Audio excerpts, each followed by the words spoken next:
Welcome to the Hi everybody, this is episode 15 of our adventures in the world of Reliquiae. We're all very excited. Some of us are even wearing badges. Some of us are wearing pants.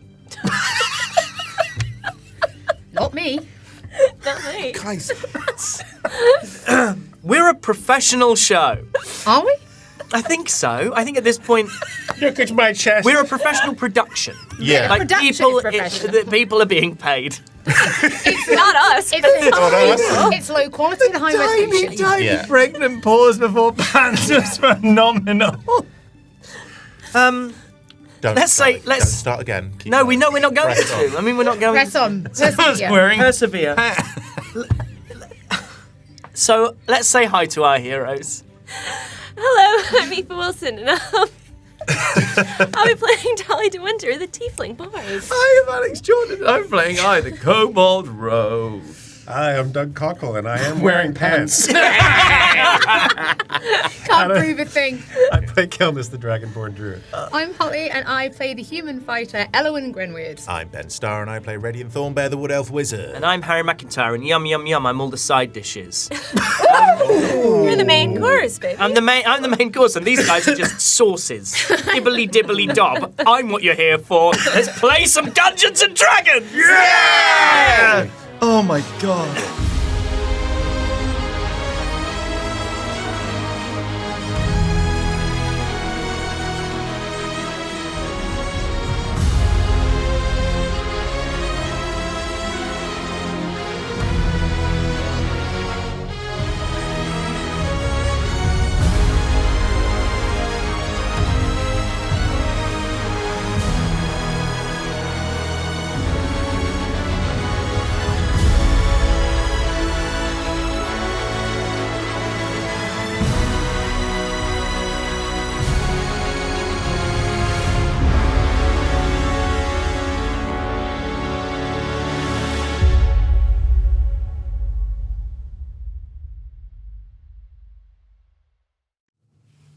Last time, you began in the aftermath of the battle for Mouse.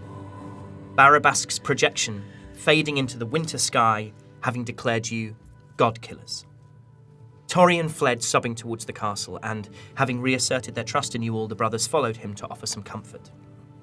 Left alone on the battlefield, Dolly began to search Morgan's body, her hands absent-mindedly touching his shadow, whereupon her visage changed to his. And she sensed the last remnants of Morgan's emotional turmoil in the hours before battle, how he wished to free himself of his compulsion to fight. As Dolly sloughed off Morgan's features, the rest of you set to searching the bodies of the dead, finding many carved stone whistles in the shape of skulls, as well as the numerous cloaks, masks, and gloves of the Gloam. The character, not the him. Yep. Climbed to the top of the now ruined brewery and found Morgan's bedroll and personal effects. Among them was a letter, which Endelian/Eowyn read and appeared to be from Morgan's mother. Endelian/Eowyn headed deeper into the town of Mouse, where she found the body of Mina, Master of Arms for Castle Grenweird, who had laid down her life buying time for the brothers to save the villagers as the Gloam attacked. Having paid her respects, you all headed back into the castle where you were greeted as heroes. You returned to Endelian/Eowyn's rooms and discussed Ravenna and the Deck of Many Friends, Radian telling the others that the deck was too powerful an item for him to wield alone, the rest of you agreeing to use it only in moments of dire need. You dressed for dinner, I doing so with particular panache, before you dined with the Grenweird family. Endelian/Eowyn telling her family the story of how you came to be decried as god-killers and your involvement with the web. You decided to journey to the Sanctum, where Graunoth had told you Parvus would be. Perhaps the Kobold Antiqua would have information on themselves, the only virtuous still unaccounted for. Dinner over, you made to leave, Torian taking Radian's arm to ask about the virtuous and the scene at the top of Mount Atria. Radian spoke with him, and despite his previous penchant for telling believers that their gods are dead, he found the right words, perhaps for the first time. Torian, emboldened by the strength he had found in battle, told Radian that he had something that could help Dolly, that she should see him before you leave. You split up and wandered the castle, Kelnis procuring a charcuterie platter for 4, as Dolly and Endelian/Eowyn headed to the observatory at the very top of the castle. There, Dolly took Endelian/Eowyn into her confidence, revealing that she was also a native of Mouse, though she never felt the love for home that Endelian/Elowen had. Dolly took advantage of her new ability and assumed Morgan's visage once more, using his voice to contact the spinner through your former associate's sending stone. The supplies were delivered by the tiefling and the elf, but the Grenweirds held fast. Mouse still stands. The reply from the spinner arrived. You know what this means, Morgan. She will pay the price. Back in Endelian/Elowen's chambers, Kelnis shared out a stinking cheese and pickle platter before you all settled down to sleep. The next morning you woke, levelled up, and eager to learn what you could from the Grenweirds before you departed. Kylen schooled Kelnis in the use of martial weapons and gifted him a chain shirt so that he could be more aggressive in battle. Dolly went to see Torian and was given a book that could be studied to improve her constitution. Dolly questioned her friend's brother on the nature of good and evil, though the tiefling was racked with doubt over matters of far greater significance. Her scent. Torian was instantly out of his depth, but confirmed that she smelled lovely. Finally, I, the character not the me, was gifted Kellen's magical Grenweird crossbow, though the weapon was in need of attention from an armourer or blacksmith for it to function properly. The only condition demanded was that I swore to fight alongside his sister and keep her safe. He happily agreed. The party discussed Endelian/Elowen and her new name, with the Grenweird daughter asking to be called Elowen from now on, allowing me to drop this cumbersome slash-based name format, and finally admitting that the party were her friends. Yeah. Lesota gifted Elowen a large bag of gold, originally intended for her dowry, and mother and daughter shared a moment of understanding. Elowen then tracked down Agatha, her tutor, and asked for books that could help teach I to read. Agatha found some suitable texts, including a book of Elowen's own adventure stories written by her long ago. As you prepared to leave, you spotted Eden and his wife Isolde having a whispered argument. As your path to the sanctum led you past Yannick, the open town where Isolde was raised, she wanted you to tell her mother Eris, the reeve of Yannick, to relocate the populace to Mouse, thereby increasing the chances of both populations surviving another attack. You agreed to do so, and then hit the road, taking the path north towards Baroon, then crossing the Seraphim River and heading into the woods known as Mab. That evening you returned to the tavern where you met Paddy and rested there that night, reaching the Seraphim River the next morning. The river had changed, opaque and bright blue, much to the confusion of a dwarven fisherwoman. Your investigations revealed nothing of use. The river behaved exactly as expected, with the only change seeming to be the colour. Despite your confusion, there seemed little else to do, and you continued over the bridge and into Mab. As you journeyed deeper into the woods, you began to smell herbs and perfume on the wind. On a verge beside the road, you found a wagon of hazelnut wood covered in layers of gossamer fabric, and sat at the rear of the wagon was a figure in robes the colours of autumn leaves, their face hidden behind a golden mask with a long hooked tube over the mouth. You recognise this figure as a member of the Gracious, an order of mystics who trade in scurrilous rumours, forgotten truths and lost stories. Dolly wished to hear a truth and was taken into the wagon with the mystic, who she recognised to be a senior member of the Order, a docent of grace. Placing the end of the mask into Dolly's ear, the docent breathed and whispered, revealing that someone Dolly sought could be found in the 4 forests in the southeast of the continent. Radian was encouraged by the others to hear a truth of his own, and under duress agreed to follow the docent into the wagon. As she searched for a truth for Radian, he was pulled into a vision.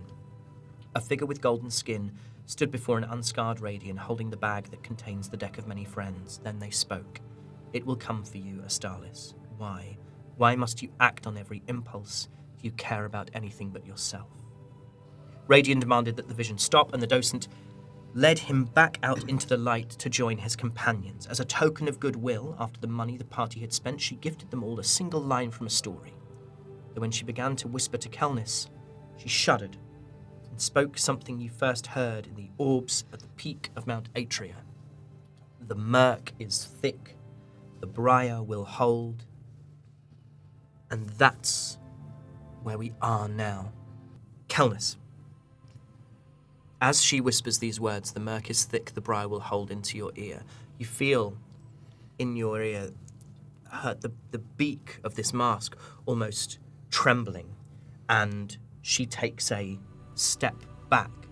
And the rest of you see she sort of reaches out a hand as if to steady herself, her mask face still turned towards you. And she says in a voice that you can barely hear, I do not know this story.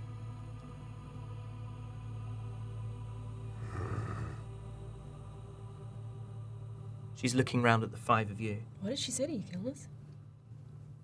She said she doesn't know this story. Before that.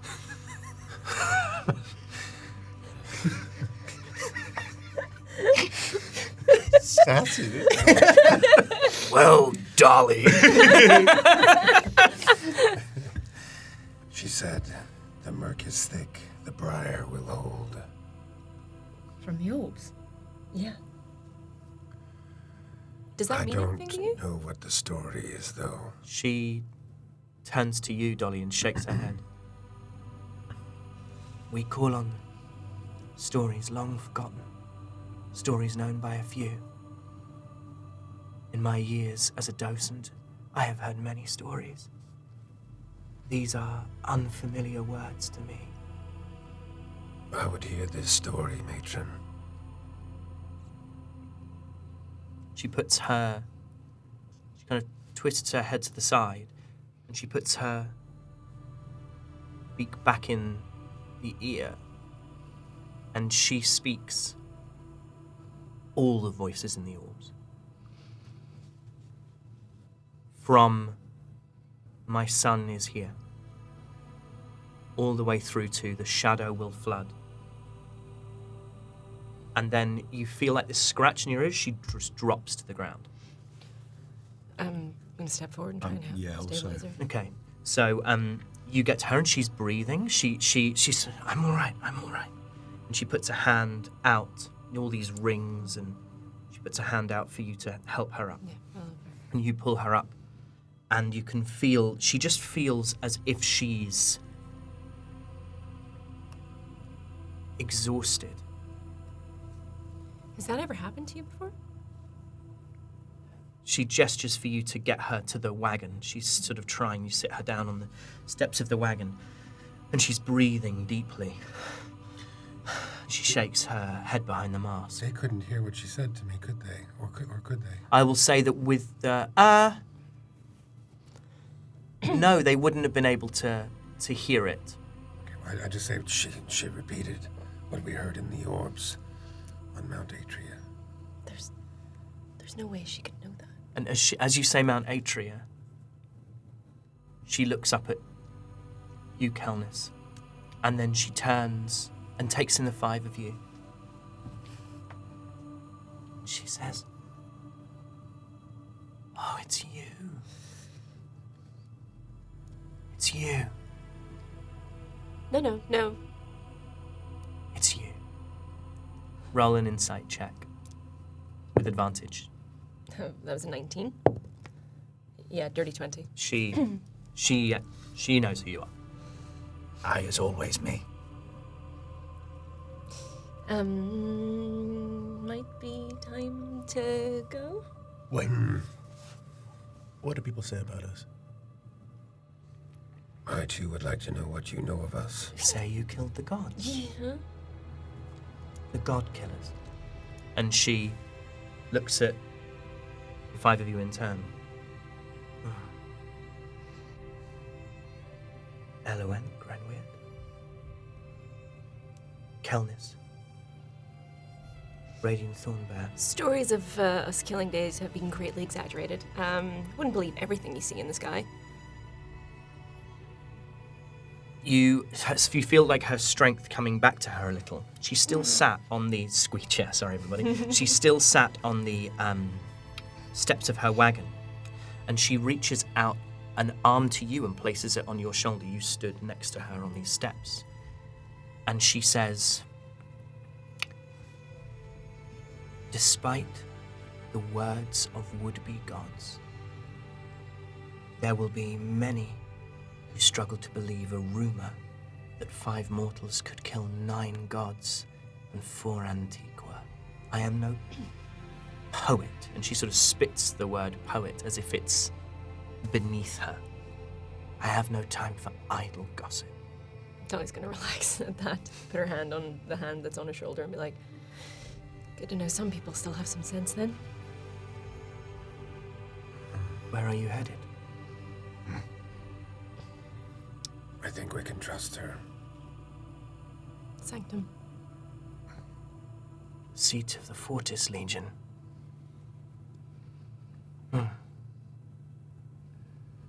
dark days are coming. Dark days are already here, depending on who you ask.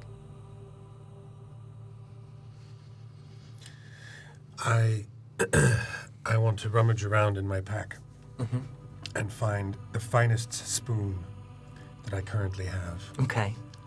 and I pull it out. Thank you, Doug. We need Thank you, props. Doug. We need physical props. And I present it to the docent as a thank you. And I say, thank you, What wood is it made out of, do you think? Cherry. Cherry wood. I want to go up to the docent and just go, it's very important to them. Spoon. Roll me, Calnis, a sleight of hand or nature. You can do so with advantage. And this is just to determine the quality of the finest spoon. And remember, this is relative to your own abilities. So a 10 doesn't mean it's a bad spoon. It means it's just a normal spoon in your spoon carving history. So roll with advantage. So you roll twice, take the highest. That's a nat 20. It's a nat 20. She's beautiful. It's the best spoon you've ever carved. And as you're giving the docent this information, as the spoon is kind of handed to her by Kel, she's distracted for a moment from the spoon itself, and she's looking at you, and you can see she's nodding, the beak kind of rising and falling. And then she turns to Kel as Kel reaches out and offers this spoon made of cherry wood. And you hear behind the mask an involuntary and you look at the spoon, and somehow, even when separated from the rest of the tree, even in the depths of winter, there is a small sprig which has broken out into cherry blossom on the end of the spoon. And she holds it, and you can tell, Kel, she's recognizing the craftsmanship of it. She holds it up, like beyond the beak, close to her, the eye holes of her mask, so that she can really have a sense of it. She runs her hands along the stem and in the bowl, and she, with her fingertip, caresses the edge of one of these little cherry blossom petals, and it doesn't fall. And she says, "This is a great gift, a fine gift. You are welcome. It is worth something. It is worth the truth if you will have it."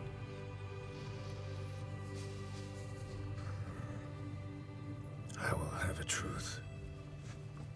And she stands up on the wagon, and she holds a hand out to you. She take her hand, and she steps into this wagon. And inside the wagon, the light is diffused by these gossamer colours.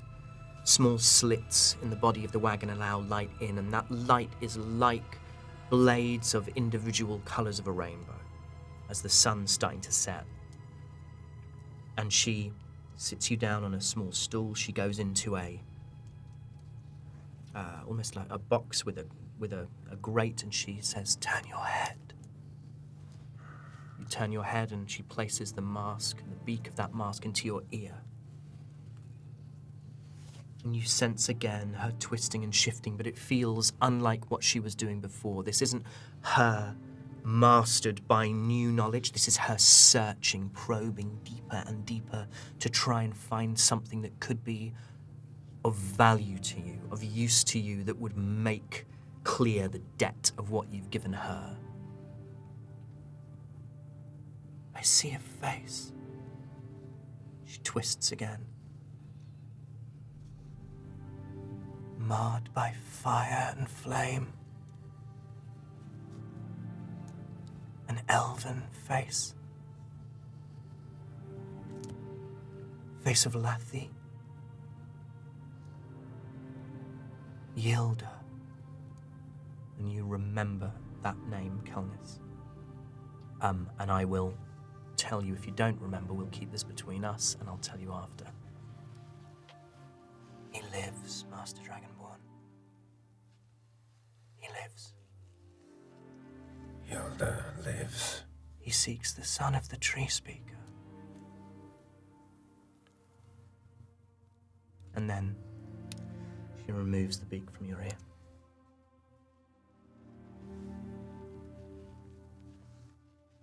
You'll,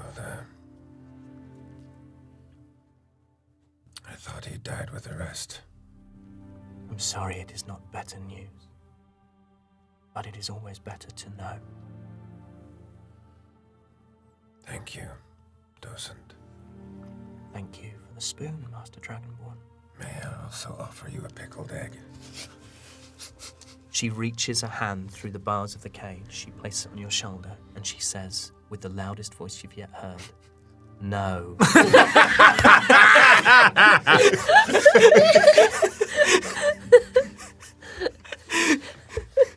Okay. From outside, I just hear, no. We all look at each other like, And she stands and gestures for you to leave the wagon. She follows you down the steps. I think as I walk down the steps of the wagon, I probably miss one of the steps and just a little stumble. You okay there? Yes. My truth was unexpected. Well, it's getting dark anyway. We'll have to rest soon if you need a minute. No. I'm good. You sure? Thank you. I mean, I don't think it was coincidence that we met here today. It really is. Giving us a lot to think about. And you me. And she raises up the steps that go into the back of the wagon. And she makes her way to the front. And it's like she mimes reins and goes, and the wagon starts to move. Starts to trundle off down the path. She turns her head towards you. As the beak takes the five of you in, she says, "There are more stories to tell. If you find yourself with one of the gracious, tell them you met a mirror." And then the wagon rolls. And as you watch, as she makes her way down the path, the forest floor of Mab, even on the roads, is covered in these brightly coloured flowers and vines. And as the wheels of her wagon roll over these flowers, there's no tracks left behind. The flowers are unblemished. And she disappears into the wood. Interesting sort, aren't they? Nice lady. They're not all that nice. I think we got real lucky today.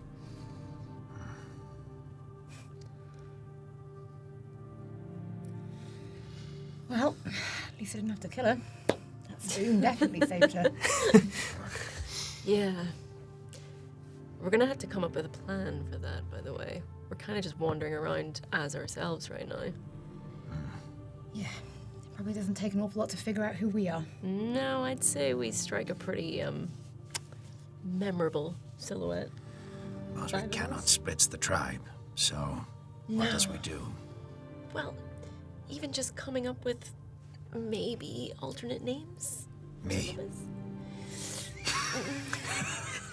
Oh, it's such, also for him, that's such imagination. That's someone who brings a D&D character to the table that is too elaborate. That's the equivalent of a triple-barreled name. Just sort of give him a pat on the head. I want to reward it, because I do think that for you was a lot, but at the same time... Growth mentality, fixed mentality. Yeah. It's all... What did you get? I'm sorry. No. As the docent, you can kind of tell when the docent is truly left, because all those aromas primrose and sage and lavender and hyacinth, they're lost in the air. And you are totally alone in these woods.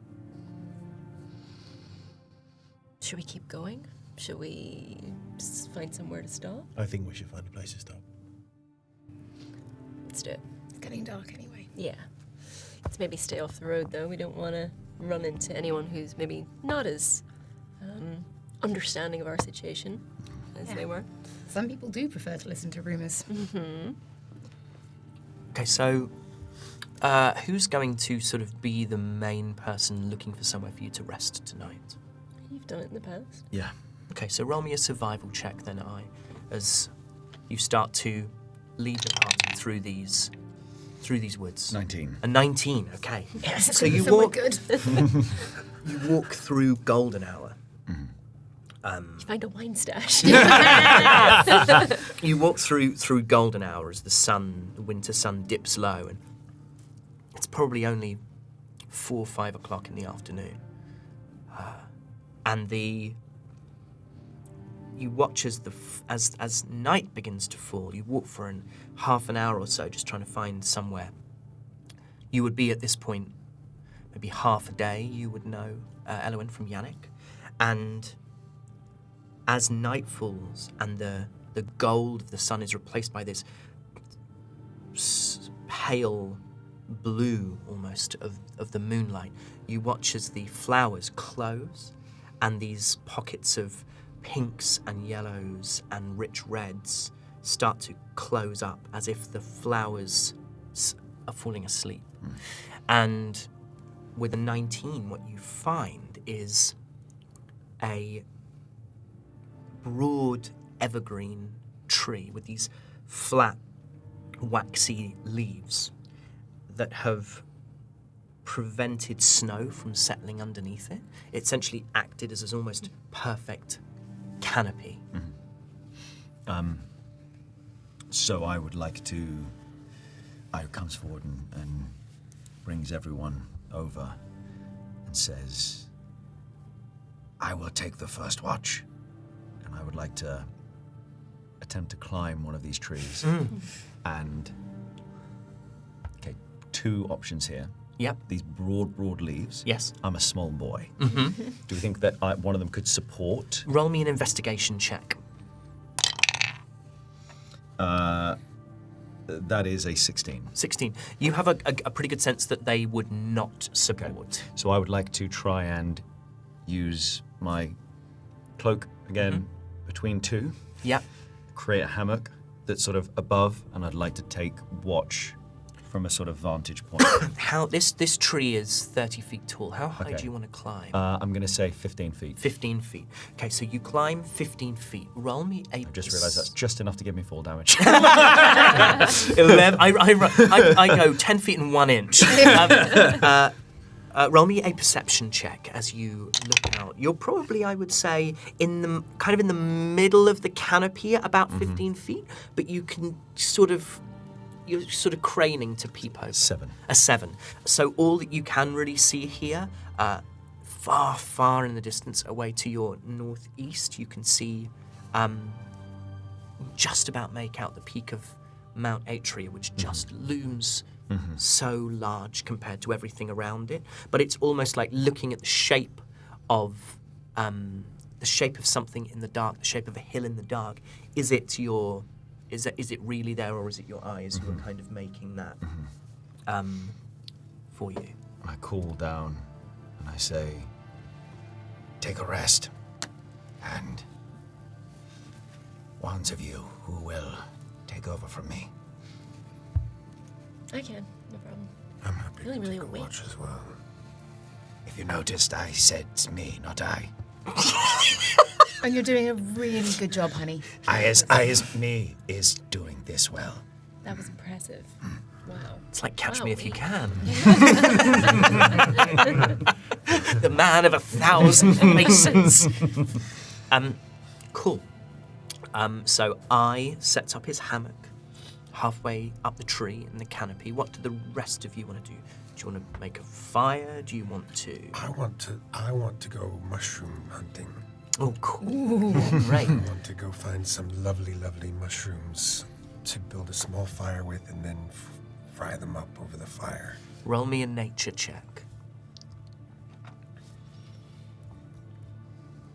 23. This is the best trip we're about to have. Yeah, you find All right. you find wild mushrooms. Like, I mean, obviously wild mushrooms, but there are mushrooms that you would find in like any market anywhere, and then there are others that you might find in dedicated stores in places like particularly Escalon, in places like Barun, and these are Girol, Chanterelle, these are Inoki and Oyster. What are the ones Oyster. What other ones do you know? Hen of the Woods. Hen of the Woods. These are Red cap. these are poisonous mushrooms. But these are like the good mushrooms. I know my mushrooms. I know my mushrooms. He says to an empty field. Yeah, and you find enough to, I'll say with a 23, you find enough to make a good meal for tonight, and you also find an amount that you can stew. Roll me a luck check. It's just straight. Just straight. Yeah, just a straight 9. 9. Okay, that's what you find. Do I find any that have psychoactive properties as well? That was the luck. You rolled a 9. I don't know, is what you're saying. Okay. No, you didn't. You'd know. You would know about a mushroom. Yeah. Okay. In fact, it was a mushroom that was mentioned all the way back in episode 0.5. And it's called somnium, and you don't find it here. Okay, wonderful. I want to go back to the camp and break out a small cooking pack, light a small fire, Yep. and create like a mushroom stew. Great. Kelnis sets about making a mushroom stew. Roll me another nature. 16. Good stew. I mean, it would be great if you could have found. You have a little check for herbs. You can't you find a bit. You find a little lovage. But you could really have done with something. You could have done with some parsley, just something to brighten it a little. Oh wait, I've got some marjoram in my bag. I could just like. Yeah, it's dried marjoram, though, Yeah. so That's not as. But it adds a little something. it adds a little something. Yeah, As adds a you're, little something. as you're cooking it, you just see in the corner of your eye, attached to a rope, a bowl. And you look up and I just... Is this for me? No, is for me. That's what I said. Is this for me? Oh, yes. And then I look down and go, The name sticks. It just works somehow. It just feels right. What are the rest of you doing? So I'm gonna go up to Radiant, and I'm gonna go up to him, and I'm almost gonna mockingly mimic what he tried to do to Elowen in the tunnels when he tried to get her to tell her secret. Oh, great! So you're gonna. So what does it look like when he hypnotic gazes? Oh, I mean, it's got a bit he's trying to have a bit of flair to it. You know, he's got his hands up around the side of someone's head as if he's somehow. It's all very egotistical. His hands up my And as Elowen is doing that, like Radiant is stone-faced, and it is so elaborate that it just like cracks a very slight smile. And I look at him and I go, we have similar success rates. When we get people to tell their secrets. Look, take it from someone who is, well, I'm not older than you, but I am wiser than you. I'm also stronger than you, faster than you, better looking than you. But although some people really dig scars, but your secrets are yours. You don't ever have to tell anyone them. But take it from me, they weigh a lot. They're heavy. I won't make you say what you heard, but if you carry them for too long, they'll crush you. I got lucky. I got really lucky in the end. I didn't realize how hard it was to breathe with all the secrets I was carrying. We can help carry them if you need us to. I'll tell you why it didn't work. Because it was a terrible impression. I actually thought it was spot on. Okay, no, try again. And so Radiant takes her hands and puts them on his head. You gotta really want it. Do I really want it? Okay. Dolly, roll me a perception check.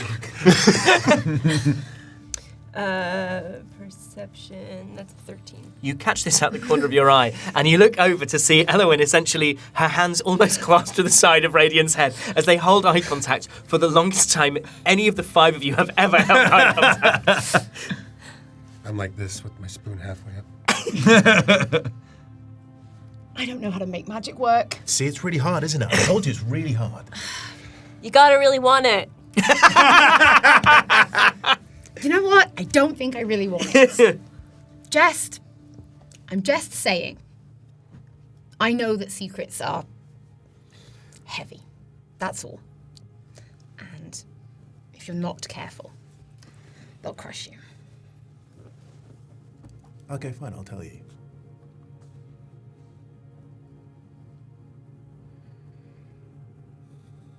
I heard a name. A name you remember? A name I didn't recognize. I saw myself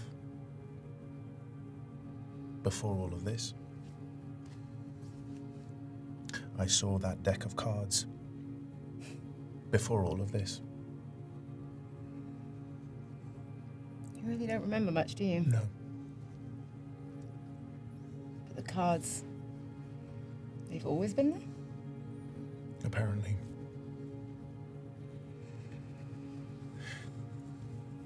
You hold on to your pain because you know where your pain comes from. I don't. All that sadness, that agony you feel, you know where it comes from. I don't know where mine comes from. And yet I still feel it all the same. Anger. I am erratic, I am shameful, and I don't know where it comes from. I feel all of the things that you do, and yet I have no excuse. So I hear names, people call me different things, and I don't know what it means. When she told you that secret, what did you feel?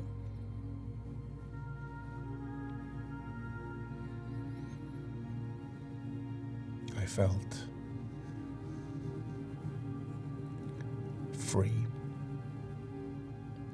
That's a good feeling. When you feel the things that I do, freedom is a terrifying concept. Freedom can be a very exciting concept. You've seen what I'm capable of. The awful things that I can do. I'm worried that if I find out who I am, I won't like what I find. Why does what you find have to be bad?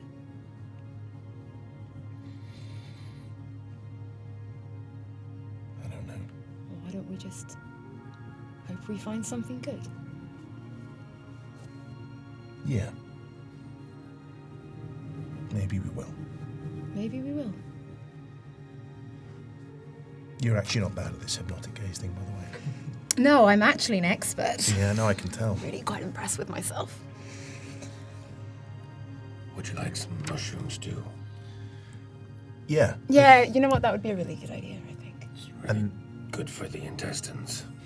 Yeah. Great. And then I whispered to you alone. Is Starless. Then we will keep an ear out for that name.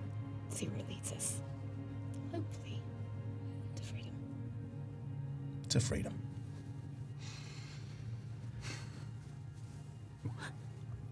I just calls down, having not been able to hear any of this, but just seeing the soup be handed across, goes, Can I have some soup?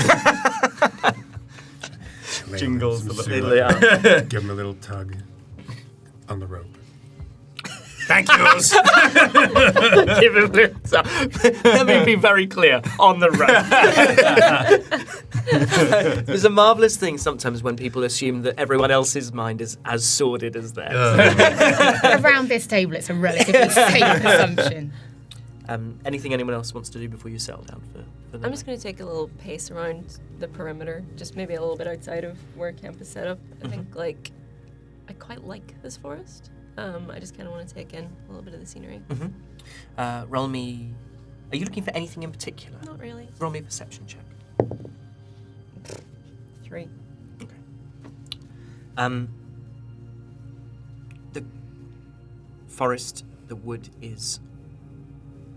feels like it's sleeping. Those flowers have retreated. And... it reminds, like, there's something about the beauty of it that's almost fading as the light fades. And it, instead of here, it reminds you with a jolt of another forest and a weeping willow tree on a hill. Gonna just very slowly walk up to one of the trees that are close by and just sort of put my hand on it and trace my own initials on the tree and look up, see if I can see the moon from where we are, You can. and just look back at camp where everyone's, you know, kind of chatting and eating soup and stuff, and kind of just be like, I'm getting there. Just say to myself quietly. And night falls and you finish your soup and Dolly returns to the edge of the firelight.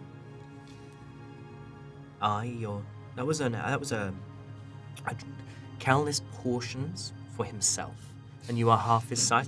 That's what you're suddenly aware of. You know when you're aware of a lot of liquid sloshing around you, and you're in a hammock, and every time you sort of try to readjust to allow yourself to digest, what you actually do is start rocking side to side ever so slightly.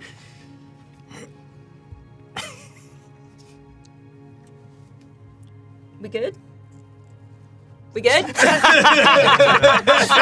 Hammock at 15 feet. And then you just see a little head pop over and go, You all right up there?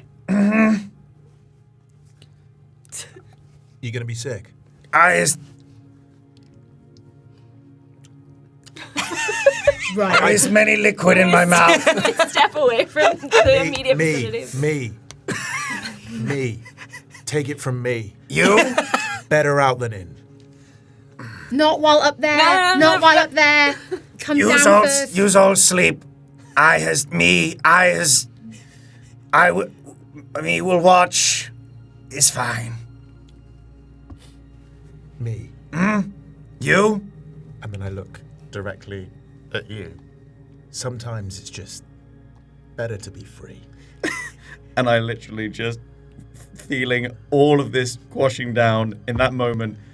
It's just a moment of release that I've been given, and I just perfectly throws up half of the contents to the desired amount. Do you know what I mean? Right, okay. Oh, well, that Well, yeah. Where are you aiming to go down to the floor? I hate this. There's no aim. Okay. Okay. Everyone, roll me a d20. Everyone roll a d20. What did you get, 17. Okay. What did you get, Radian? A 10. A 10, Endelian? 19. And Elowin? Elowin, 19. 19. Kelnis? 17. 17? 15. 15. Right. Elowin and Dolly are in what one might term the splash zone. But Kel, you've just finished your own bowl.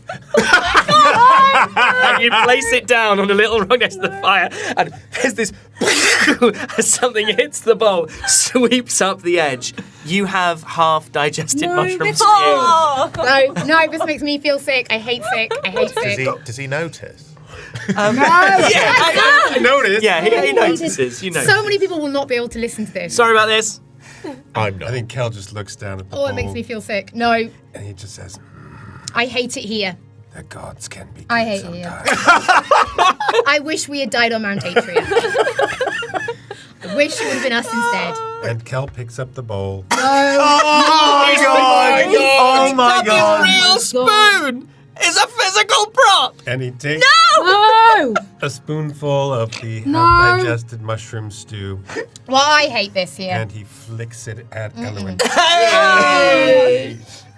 Amazing. Oh, sick makes me feel really sick. Hey, me. Proud of you. I feel so good. I'm packing up my bedroll. I'm finding somewhere else. I is ready to watch now. So everyone, would you, Holly, in real life, like to take a break? Yes, Okay. I feel that's awful. Shall we take a moment? Yes. Okay, we're gonna take a moment so Holly can get some air. So you all settle down for the night. You're on watch. Are you feeling a little bit better after you? Oh, I'm feeling absolutely fine. Feeling like, absolutely great. Like, yeah. Stupid little lizard. Okay. Roll me a perception check. 4. Okay. It does strike you that perhaps you have picked the worst possible place for your hammock. You are like in the middle of the canopy. And you're listening out for animals. You're listening out for voices. You hear nothing, and you can see almost nothing. Okay. That is your watch. Okay. And sort of 4 hours or so pass. We're now around midnight, maybe 1 o'clock in the morning. Who's taking the second watch? I don't think there's a second watch. Okay. Do you go up in the hammock or do you stay down on the floor? No, I think I'll stay down. Okay. And are you keeping the fire going or are you allowing the fire to... No, I think I'll. It is the midwinter, right? Yes, it is. Yeah, It's very I think, cold. I think I'll keep the fire going. With a little claw just before I turn over, I go, I saws nothing. I heards nothing. We'll take We that is as a good. Sure, you saw nothing. Dolly, roll me a perception check as you begin your watch. Not one. That one. You think you hear voices? Fall asleep. A symphony. Yeah. A carol sing at this time of night. Nothing. Yeah, he was right. I'm actually not sleeping very well. I'm thinking about what the docent told me as a truth. Okay. I think I'm kind of slipping in and out of a very, very, very, very light sleep, and I hear the watch change. You can roll me perception with disadvantage. Are we in your dream? Oh yeah. The other four are in a mine somewhere. Gosh, okay. 24 was my lowest. Plus 8 on perception. Impossible. Yeah, to I not know. be aware of everything. Wow. Girl, you're not even conscious in your bed. My passive fair, perception just- is 18. just what you just rolled, regardless. Doug rolled so high on this Doug dice does just to roll begin high, with. man. Yeah, Doug rolls it was high. 16 and an Wouldn't 18 before you plus 8. Yeah. So it's around 2 o'clock in the morning at this point. Glad I stayed up for this. And Dolly is you become aware of Dolly sat by the fire, just twiddling her thumbs, Tail twitching. tail twitching. And then you become aware of, like, noises in the undergrowth, noises in the woods. And the noises are getting louder, and you hear footsteps, hurried, uneven footsteps, as if someone or something is running, stumbling. Can I tell how far away? They are about 60 feet from you and approaching. Yeah, I roll over and I grab my And I go back to sleep. Probably just a dream. I grab my staff and I look over at Dolly and I just go, hey, Dolly, What? I hear something. What? No, it's the forest. Something's coming towards us. Really? Footsteps. Roll me another perception, Dolly. 7. 7. You don't make out anything. I don't hear anything. At this time of year, you hear stuff. It's animals. What? I swear I hear something. You're sure you do. And they're still getting closer, 30 feet away now. Don't worry about it. Go back to sleep. I've got this. She doesn't got this. I stand up. Can I tell what direction the noise is coming from? Coming from north of you. I take a few steps out of the firelight. As per the new player's handbook rules, I have dark vision. Yes. Dragonborns now have dark vision, thank goodness. You're just throwing the goggles. So I step just out of the firelight. Yep. So that the dark vision can really work. Yep. And I try to see what I can hear. Roll me perception.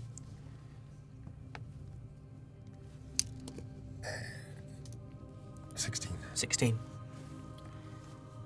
You see a figure, like, pushing their way through the woods towards you. It's a small creature, it's a gnome.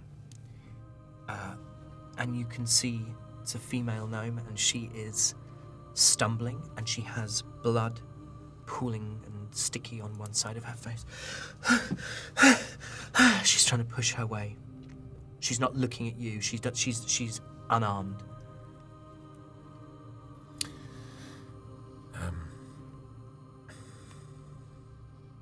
I step towards her, and I try to be as non-threatening as I can be. Yep. And I just say, "Hail, fellow traveler." Did you say something? Yes, Dolly, I said something. Look. Can I? Yeah, you get up and you see what you see is, as you say, "Hail, fellow traveller," she's now maybe 15 feet from you, and she looks up, and she has mousy brown hair, which you see is tied in a single plait, and there's blood crusting and pooling on the top of her skull, as if she's been hit hard by something blunt, and she sort of falls into your arms. She stumbles towards you, puts her arms out, and she's going, "Help me, please." Ooh. And Dolly, you then see this figure, and the rest of you start to wake as you hear this person approaching. What the hell's going on?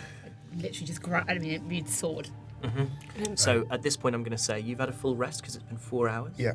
No one else has. Gonna move towards her and try and stabilize her condition. So Right. she's okay. So you can see that she's bleeding. She was bleeding, but the wound doesn't look to currently be kind of producing more blood. She's dazed. If you want to, roll a medicine check and see if you can kind of, as much as anything, it would be about calming her. 8. I'm rolling real good 8. today. I'd like to do the same thing, Okay, actually, just to see if I can... Sure, you can roll a medicine check as well for me then, Kelnis, as the two of you try to tend to her. 16. 16. Yeah, that... Well, he rolled an 8. He rolled an 8. 8, if that makes sense. I have +8 on medicine. While they're meditating, I'm realizing that I can't see anything from up here, and this is ridiculous. Drop that rope down, and I'm just gonna. roll me acrobatics just to see how cool it looks. Oh, I've misread that then for a moment. I'm glad about that. That is a 22. It's like when you dropped from the brewery. Like you've started to do a lot of rope work recently, and it's working. Like a Pink concert. Okay. Yes. Or like the silks in Cirque du Soleil. Okay. So You wrap it around yourself and do that thing where you tumble and stop just before you hit the ground. So really it's beautiful. Held on just by his thighs. It's so expert, and I'm so in control of it that it's like, when ballerinas and they do this and they keep their head forward the whole time. You're spotting your head the whole time. Yeah, and I'm looking directly at the gnome. and it's the whole way down. And I drop down, and I just fix to the gnome. I just kind of do a little flourish. She's blissfully unaware of this. You're dragging her, Calnus, you drag her into the firelight, you have a look at her. She doesn't seem to have any other injuries on her. She's wearing like brown trousers with lots and lots of pockets. And she has a homespun shirt underneath a waistcoat, and the waistcoat has lots of items clipped to it. So there's like a fob watch and an eyeglass and a little set of screwdrivers on a chain, useful items. And she's sort of panting and panicking, and she reaches for her head to touch the wound and winces as she does so. And then you start to, essentially this medicine check is, I'm almost thinking that it's about calming her and kind of making her comfortable. While Calnus is doing that, and I assume I'm down tending to her as well, I'm going to motion to everyone else, hoods, because we don't know who this is. So I think for me, I'd have my hood up. As I walk past you, I'm going to, on one shoulder, and just whisper, "Be nice." And then I just put my hood up. And then I'm going to go stand kind of sword ready where she entered. Right. As you reach there, roll me perception as you kind of scan the tree line and scan the woods to see if you can hear anyone coming after her. 13. 13, you hear nothing. You can see the path that she'd made through the undergrowth. It probably wouldn't be that hard to track her, but for now you don't see anyone following. You wearing your goggles? I don't need my goggles. You do. No, I think it's... Humans don't have dark vision. Oh, then yeah. Well, What did you see? I've still got the fire, so You've I still got suppose the fire, I'm still so you around- can see dim light. You I can see for like dim light. 20 feet, 15 feet. And also the perception 13. I can't see anyone coming. Fuck off. Hey, put these on. No. Put on your NHS You seem specs. to... You really enjoy me wearing them. Good, nice. Once she's kind of calmed, she kind of reaches up and kind of holds on to your cloak, Calnus, and she says, "You've got to help me. You've got to help. It's the workshop. They just... I don't know. I didn't see anybody else still there, but it was bad. It was really bad." Tricks and traps. Whoa. What workshop? What's happening? The workshop. And you would know... all of you apart from Radian, and I think probably I would know that the workshop is the name of a gnomish temple. That's what they call their temples. She says, just north of here, it's... We were attacked, I suppose. It was what it felt like anyway. By who? Tieflings. Tieflings. Yeah, a gang of them. You've got your hood up, right? Mm-hmm. Okay. We were... I don't know where to begin. And she takes a breath. She sort of masters herself. And she says, "My name is Quincy. I'm the savant of the workshop, and the savant is their version of a priest. After we saw the message in the sky from the Sinless, well, I thought it would be a good idea to gather the people at the workshop and we would figure out what we were going to do. And we were discussing and, well, tinkering, and then the doors were kicked open and there was this big group of tieflings, and they told us to give over the wealth. And I said, "We don't have wealth here." And they said, "Well, of course, how can you be making all these things unless you have the wealth, unless you have the money?" And I said, "We don't have money." And then they started shaking people down, and I went towards them to stop it, and I grabbed onto the leader, and he turned, and I felt something hard on the top of my head. And then when I woke, it was quiet. I could hear whispering voices. And the workshop's been, and she looks really upset by it, the workshop's been smashed. And I didn't see any of the others there, but it's an important place. It means a lot to a lot of people, and I don't know, maybe if they're locked up there, or I don't know, but How far is this place? And she gestures towards where she's come. Just through the woods there, no more than 15, 20 minutes on foot. No, this is not to be trusted. I'd shout over my shoulder in Gnomish. Were they wearing masks? And she like jerks her head around at the sound of Gnomish, and you hear her say, "Who is that? Who's there? It's one of our number. It's fine. Truffle? Truffle, is that you?" They call me Pebble, but not Truffle. Who calls you Pebble? In Gnomish, you wouldn't hear that. Oh, Yeah. You might hear the word Pebble, I suppose. It's not Pebble. been, now I Also, talk to about be fair, Pebbles here, and Truffle. I'll just say, no, I'm a member of this group.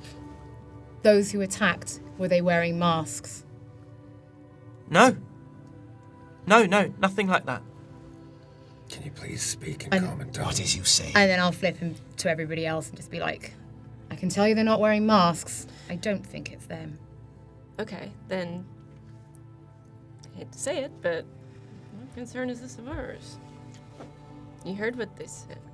I'm gonna try and keep my voice down and like converse with the other ones so that they don't hear. You can take someone to one side and whisper. Oh yeah, I can. Yeah, I can. But I can only message to one person at a time. I'm just gonna. I mean, they've had a bash around the head. Probably not yours. There's that famous compassion we love so much. They were talking about the message. We don't want to go there. I want to ask her, what did you decide about the message in the sky? Well, only whether or not there was anything we could do to help in the fight against those who've been rising up. You know, this gloam. We've heard reports of Load. Mouse was under siege. You know, we're part of this world. If we can help, we ought to. People, otherwise we're lost, aren't we? And she turns to Ui, who's been harumphing and not dropped me contact with eye contact. It's an easy mistake to make. You've been holding on to that. No, it's all off the cuff. Oh, so it's written down, actually. And she says, turns to Cal and says, have I upset your son? Oh, no, he just has a icky tummy. Sorry to hear that. She looks at you. She's got doesn't seem to have any concept of an enmity between you. And I just say again, tricks and traps. Don't worry about it. It's fine. Do we really want to? It means a lot to a lot of people. What's it worth to us? I mean, what's it worth to us? It could be worth changing a few people's opinions. That was what I was thinking. Yeah, that's putting a lot of faith in people, but faith is what these people like. We'll help you. Thank you. She looks genuinely relieved. I'm not much use in a fight, but I can lead you there. We need you to know something first. All right, I'm all ears. I'm going to step up to Radiant and stamp on his foot. We want something in return. Oh. There's that famous compassion again. Oh. Shoulder instead. Well, what can I give you? We don't know yet. But we're not doing this to be selfless. We help you. We want something in return that is worth the help we give you. Roll me persuasion with advantage.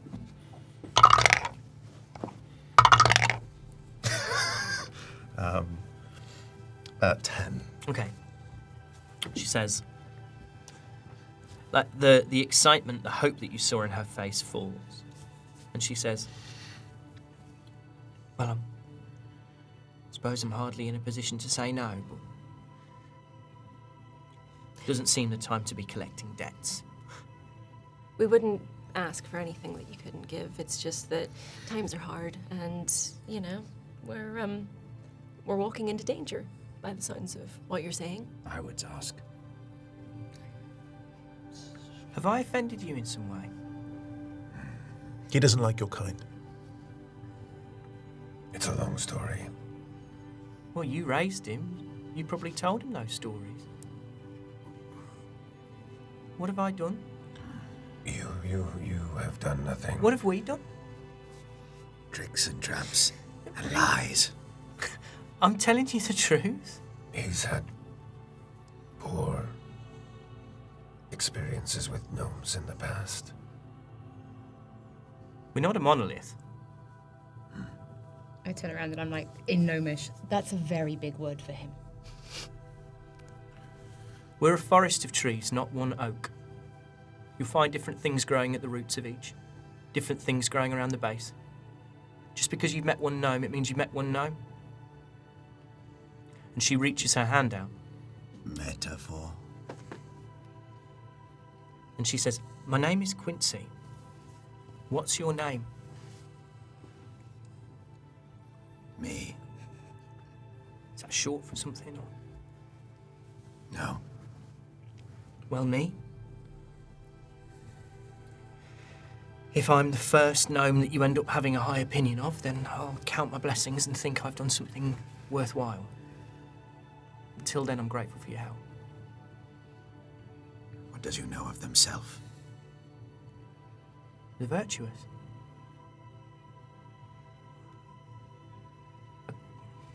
A god of great power. A god of great daring that... And she, bows her head. Along with the others, has been lost, has been slain. The world is a poorer place without the virtuous. I wonder even how it's still here. I turn to Dolly and I say, I want something. And I will get something. Don't worry about it, but let's just see how this plays out. Sometimes you gotta sit back and wait for the opportune moment. Shall I lead the way? Lead the way.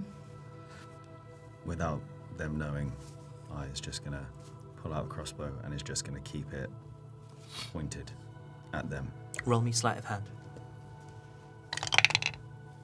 That is a 17. With a plus The 11. only person who sees that is Kel.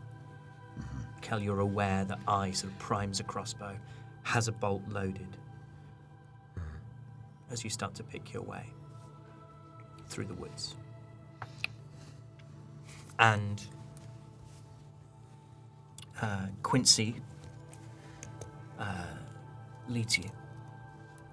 And you can see above the canopy the sky is clear and it's full of stars, and the moon illuminates your way. A low mist hovering just above the ground. And after 15 minutes or so, she raises her hand, calls a halt, and has you crouch at the edge of a clearing.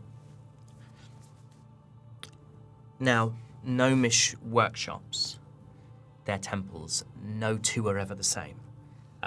Every time a gnome has an idea for something you could add to it, they add to it. So this one you can see is a 2-story building in the centre, which is long and thin, and to the left of it are 2 towers, the front one of which is topped by a glass dome. And then in between these 2 towers, you can see a little single-story building which looks to be connected to the 2 towers by narrow, short corridors. And on the right, there is another single-story wing, and on top of this one are windmills and weather vanes, and they're still and in the night air.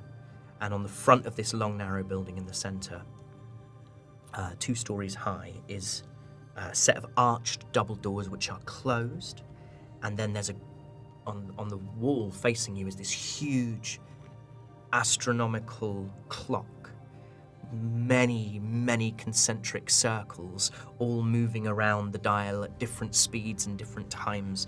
They look like they chart time and season and humidity and phases of the moon. And it's almost impossible to read. There's so much information. And Quincy says, "They're in there. How many? At least 2 that I saw. Okay. No more than... when they came in, there were a dozen of them. Most of them had left. I didn't see the leader."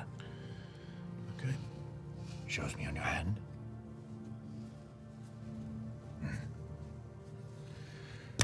I said we go in. Can I see any small way that might give some sort of... Absolutely. Roll me a perception. Or investigation, actually. This would be an investigation, I think, because you're looking for specific things. It's a 10. It's a 10. You can see that the glass dome on this front tower to the left of the main building is still semi-under construction, and it looks to you like you might be able to, if you could get up there, kind of get in through that roof. Okay. I've got an idea. That always sounds well. Anyone want to come with me? Yeah, go on. Okay. Anyone else? Sure. How high up is that?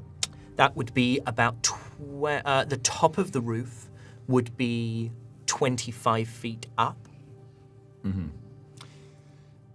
But it's a dome, so like the base of the dome would probably be 20 feet, and then there's this domed roof which is about 5 feet high, and it's circular. And my jump is... Your jump up, Yeah. your vertical jump. Oh, nowhere. I mean, nowhere. No. What? But what, just go on. It jumped directly up with no momentum. Let me It's... What is see. it? I'm trying to remember because we haven't done it. It's 3 plus your strength modifier if you move at least 10 feet on foot immediately before the jump. Okay. And make a standing high 3 jump. You plus can only my jump strength, so half it's that. 4, so even if I did jump and tripled it, it's not going to be enough. In that case, I'm just going to say, nod to Radiant. I'm going to click my heels together for the boots of speed, Yep. and I'm going to look at the gnome. I'm going to say, I will have something. She looks a bit... Are you trying to do anything? Are you trying to persuade or intimidate, or are you just giving her I'm information? just saying. Great. Yeah.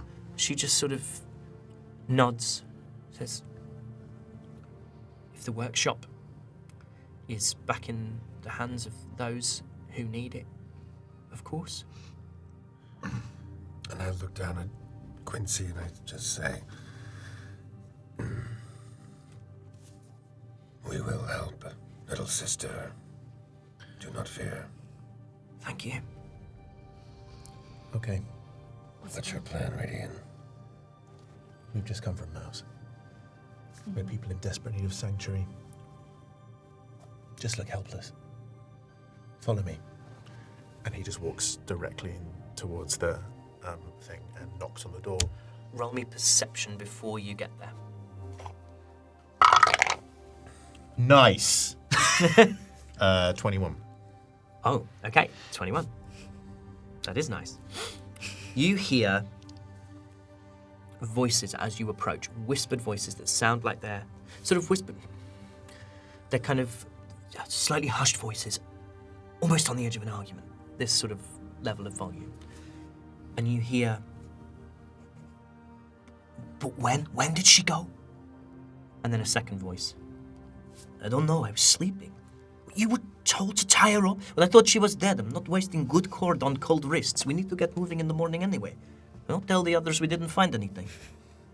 "Iago won't be best pleased. If that stupid highborn would settle his debts, we wouldn't even need to do all this. There's money to be made. World's gone mad. It's only going to go madder still. There's no point finding a conscience now. Iago should have just killed him." "What, the elf? What good would that do? Iago wants coin. No use to him having a highborn's blood on his hands." That's what you hear as you're approaching, as you're outside that door. Hello? And you hear, like, shut up. "What do you want?" A voice from inside. outside. Dolly's gonna call it for infernal. It's cold out here. We're just passing by. Any chance of getting inside just to have a rest? And in infernal you hear. You one of us then, are you? Infernal? Tiefling, if that's what you mean. Petra, go and open. And there's a movement inside. You hear a third voice. Like, what's going on? Just like someone outside. It's one of us. It's one of us. Just sit tight. And the doors are opened. Oh, thank you. I'm telling you, it is so cold out there, and we're not built for that. You're face to face with like a stocky female tiefling. They are kind of purple skinned, lots of very, very straight black hair which comes down almost to their waist. Pamela, nice to meet a friend. Petra. Does she take her hand? She does, yeah. She takes your hand. These are friends of yours. Yeah, all good friends. Just on the road, you know how it is. She's gonna cast Charm Person. Cool. What does she need to do? It's a Wisdom saving throw. Okay. She rolls an 8. She fails. She's charmed. Okay, and tell me how that manifests. So if it fails, it's charmed by me until the spell ends or until me or my companions do anything harmful to it. Charmed creature regards me as a friendly acquaintance. When the spell ends, the creature knows it was charmed by you. How long does it last? What? How long does it last? 1 hour. 1 hour, okay. Yeah. And Petra, I'll go ahead. So I was going to cast that at level 1. However, if at higher levels, if I cast the spell of second level or higher, I can target 1 additional creature for each slot above level 1. Okay. So you see there is, like, looking out behind, there is a much slighter tiefling, bald, like, big horns that wrap round almost like the horns of a ram. Pale pink skin. Not dissimilar shade to yours. And he seems to be, like, peeping out from behind. He says, like, who are they then? Is he within 30 feet? Mhm. Yeah, I would like to cast Right. Charm Person on him, so. He rolls a 9. Yep, they're both charmed by me. As you look in, the last figure that you see is a human. Kind of very, very kind of rakishly thin, slightly hooked-nosed human, very pale, who says, what actually is going on? This is a strange place you've decided to stay in here. What is this place? And Petra and this other tiefling immediately turn back to the human. They're like, these are friends. These are fine. Don't worry. They bring their friends in here. We go in here together. Yeah, come on, it's so cold out here. This is a bit, I don't know, this seems a bit rogue to me. Do you mind if we just put our stuff down over here? Is Seems that all right? fine to me, yeah. Like, these with you, are they? Yeah. We're all good friends. These are all right, are Yeah, they? of course. I vouch for them. Well, in that case, we found it like this. Yes, we found it like this. It was like this when we got here. It's a little bit messed up, eh? It is, yes. We found it like this. You picked the place clean, I assume. And she smiles at you and says, we did Of not course you did. find it like this. Yeah, you did. We did this. You did this. Good work. We Find came anything good? came looking for coin. No, nothing. Just useless trinkets and tools. And she sort of kicks it like... You all see that... Have any of you ever been in a gnomish temple before? A gnomish workshop? No, definitely not. I think I might have been in my travels. Okay. Once or I feel like twice. Agatha, maybe like a school trip. Yeah. Yeah, it feels very school trippy. So Calnus and Delawin, you know, like, they all... Most of them have this, like, one long, narrow central room. And this one has a... kind of high ceiling. You see there's a mezzanine floor above. You were stood in a little atrium that had steps going up to that mezzanine floor. And there are like wooden pillars with supporting beams and rafters. And this is kind of standard practice for that first bit of a gnome workshop. And then everything else kind of grows out from it in an almost organic way. And there are... What you would know is that normally there'd be a sort of a wheel of ristrin that was placed in the middle of the group. And then all of the benches are placed in circles around it, concentric circles. And all the benches, and you see it's the case with these, have all been made by different people, and they've all got different constructions, and they are splintered. They're useful for firewood, really. Nothing more than that now. It looks like scrolls and books and little hand tools have been flung around the place, and everything's been ransacked, everything's been opened. At the back of the space, near where this pale human is, you see that there's a cupboard, like a wardrobe that's been pushed onto its side, and there's a wheel of ristrin sort of spilling out of it. How many of you are there? Just me, and then Calio, and then Ocean is a man at the back. Oh, we'd love to meet him. Bring him Ocean, don't be a stranger. Come on. Come on. And roll me persuasion, Dolly. It's 12. 12. I'm not so sure about this, chaps. This, what are you doing here? They are friends of ours. No, what are you doing here? I mean, come on. Listen. You're stumbling in at 2 o'clock in the morning. You've already told us that you stumbled in and picked the place clean. I ain't said nothing. I've kept stum this entire I stumble time. in past Radiant. I would kill for some wine. Do you have any wine? I drank a whole thing of it, and I want to stay up. Hence the whole 2 a.m. I want to stay up. Roll me a performance check. Can I help him? Like, Yeah, you can help. Yeah, you I'm can gonna, give him the help action. come so you on, can now, roll with come on, advantage and take the highest. steal yourself. Come on.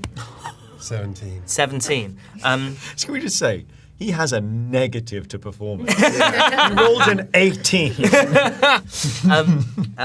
And this Ossian says, well, all right, I don't. And I Dunno. went to him, I put my arm around him. I said, let's go. You're my buddy. You're my buddy. Now, what have we talked about? What have we said about personal He space? is I'm wine. so sorry. We're so sorry about He's him. wine. I've got Show I've me got where the something wine in me. I've got something in me. Show me. In my pack, and she Show gets out a bottle of real cheap, sort of the equivalent of supermarket wine, you know, for the table, not the Box cellar wine. kind of vibes. Yeah, a box of Blue Nun. Oh, I sort of flashback to uni. If you fancy a little drink, we could all have a little drink. That might be Continue, quite friend. nice. You're my buddy now. You're my buddy. Come with me. We're having a party. We're having a party. I'll see him try and find something. Come with There's got to me. be something we can use as cups around here. What? I in my fake drunken state, I kind of pull him towards the back room, saying, Okay. "Let's go. We're partying." So there's a sort of wing of rooms to the right, a wing of rooms to the left, or there's a space at the back where Ossian originally was, which has like a little dividing wall, but it would only cover a gnome, so it probably only come up to sort of rib height on you. Whatever's the closest to me that I feel like that looks like I can be totally isolated, sight-wise from the two charmed folks. Okay, so to the left there is one of these sort of, so you can see these, they've kind of smashed the doors open to absolutely everything. So there's one of these circular towers, and it's the one that you can see is topped by glass because you can see moonlight sort of spilling into it. That is probably your best bet, it strikes you, Okay. to get so him alone. I take him back there. And this is with the human who's a bit suspicious, or with the tiefling who's getting you wine. Now I'm confused. So you put your arm around the Yeah, human. you were going- You Yeah, put your arm around the the human. guy yeah. who's not yeah. charmed. Yeah. Yeah. All right. Yeah, so I'm come with me. I have to tell you a story. Okay. I take him around the corner, Yeah. And as soon as I take him around the corner, I put him into a chokehold and I knock him out. Okay, roll me a.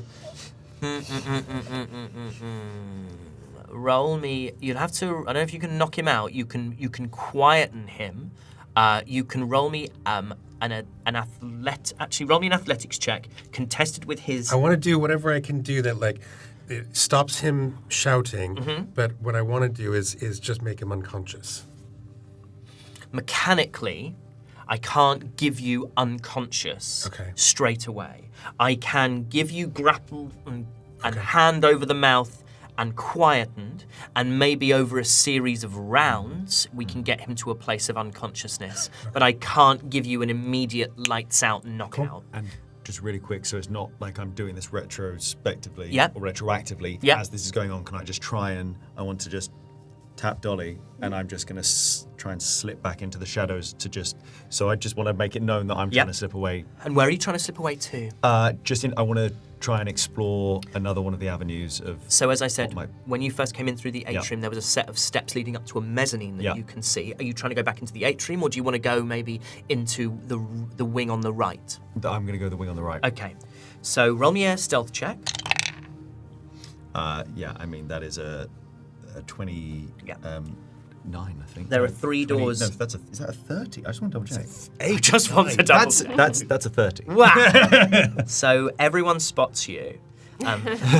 So there are 3 doors on the right-hand side. Let's just call them back, middle, and front. Which one do you want to go into? I'm going to go middle. Middle door. Also, I didn't want to interrupt what was happening there in that moment. I just wanted to let it know that I don't want to. Mate, it's all good. Okay. So you go in through the middle door, and it looks to be a woodworking space.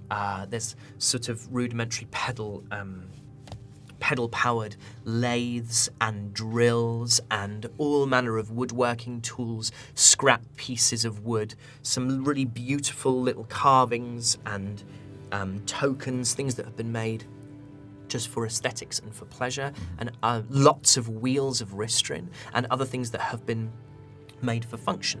Spoons and plates and buckets and benches, all kinds of things. No people, No no person, people. no beings. Okay. No person, no beings. Okay. Roll me. Here's what's going to happen. Roll me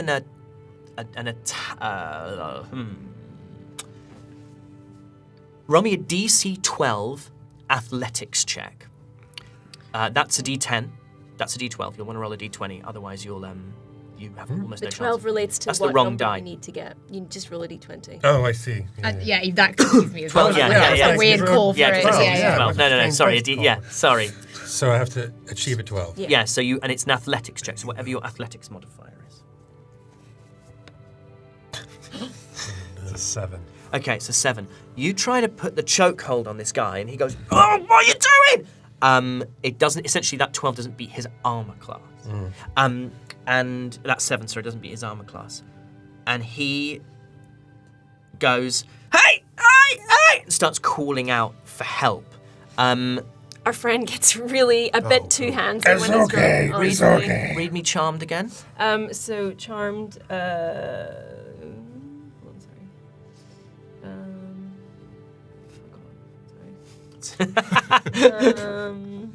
Let's see here. Okay. It is charmed by you until the spell ends, or until you or your companions do anything harmful to it.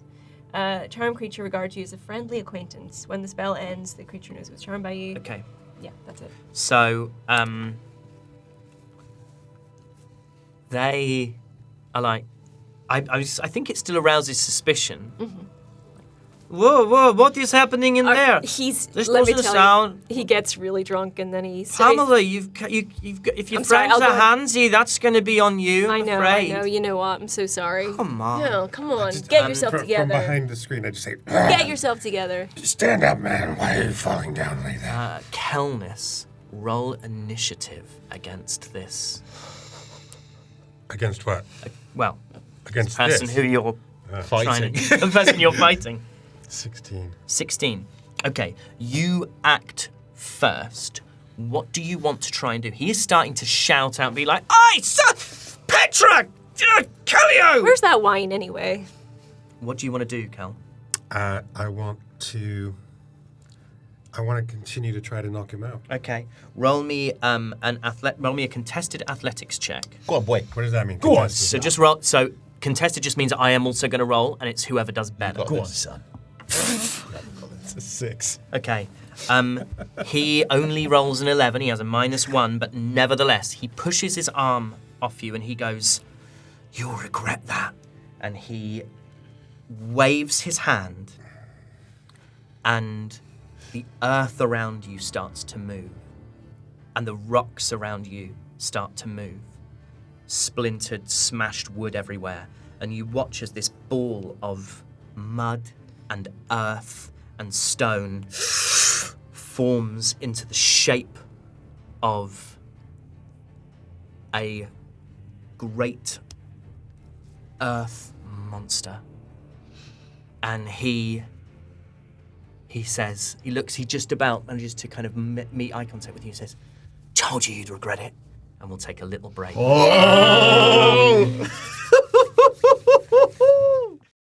Hello there.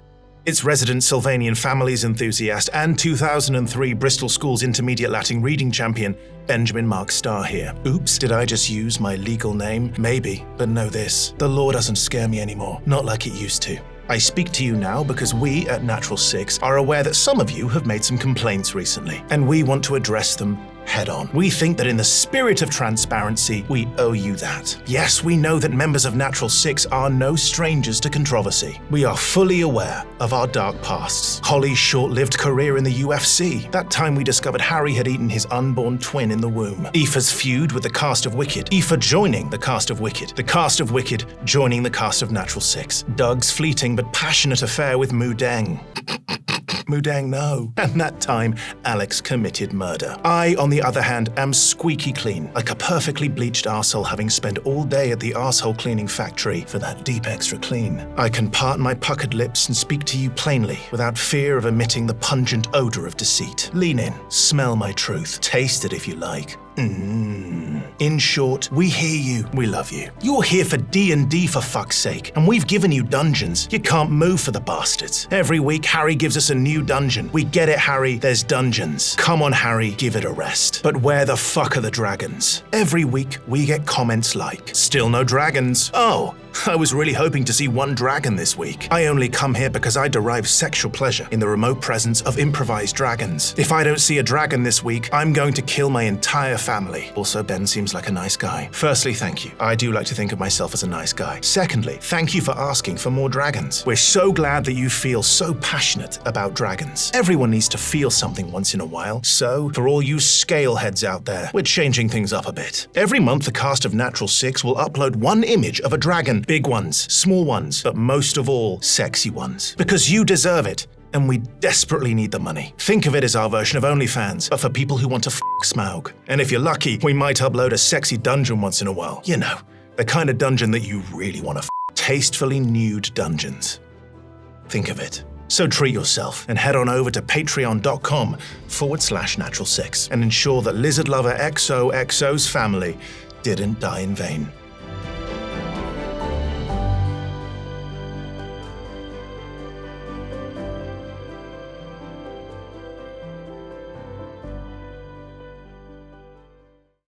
So we're back.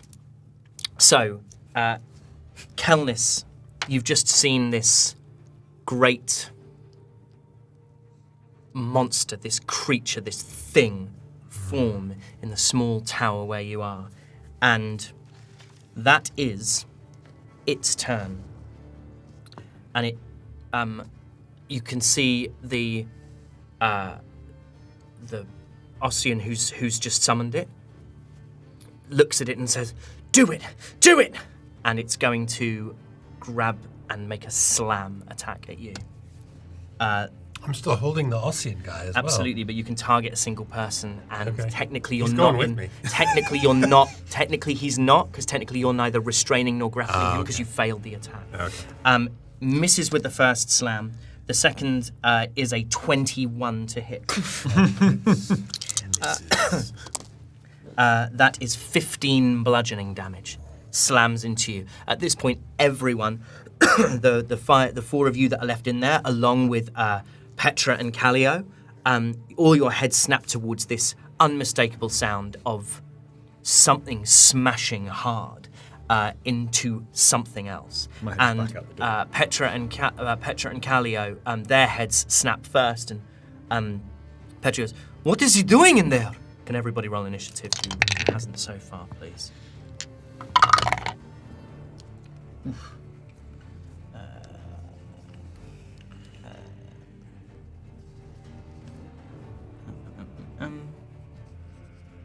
Anyone get higher than a 20? Me. Did you get 22. 22. What's your dex modifier? My dex modifier is +3 now. Cool. I got a 22 as well, and my dex modifier is +3. Okay. Roll off. No need to, because they're... Oh. Oh, both +3. Yes, you're right. A roll off, please, you two.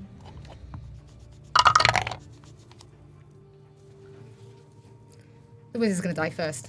So I got a natural 20. Okay. I got a 3. Okay. Radian, and then Elowen. Anyone get a 15 or higher? 16. 16? 17. 17. So then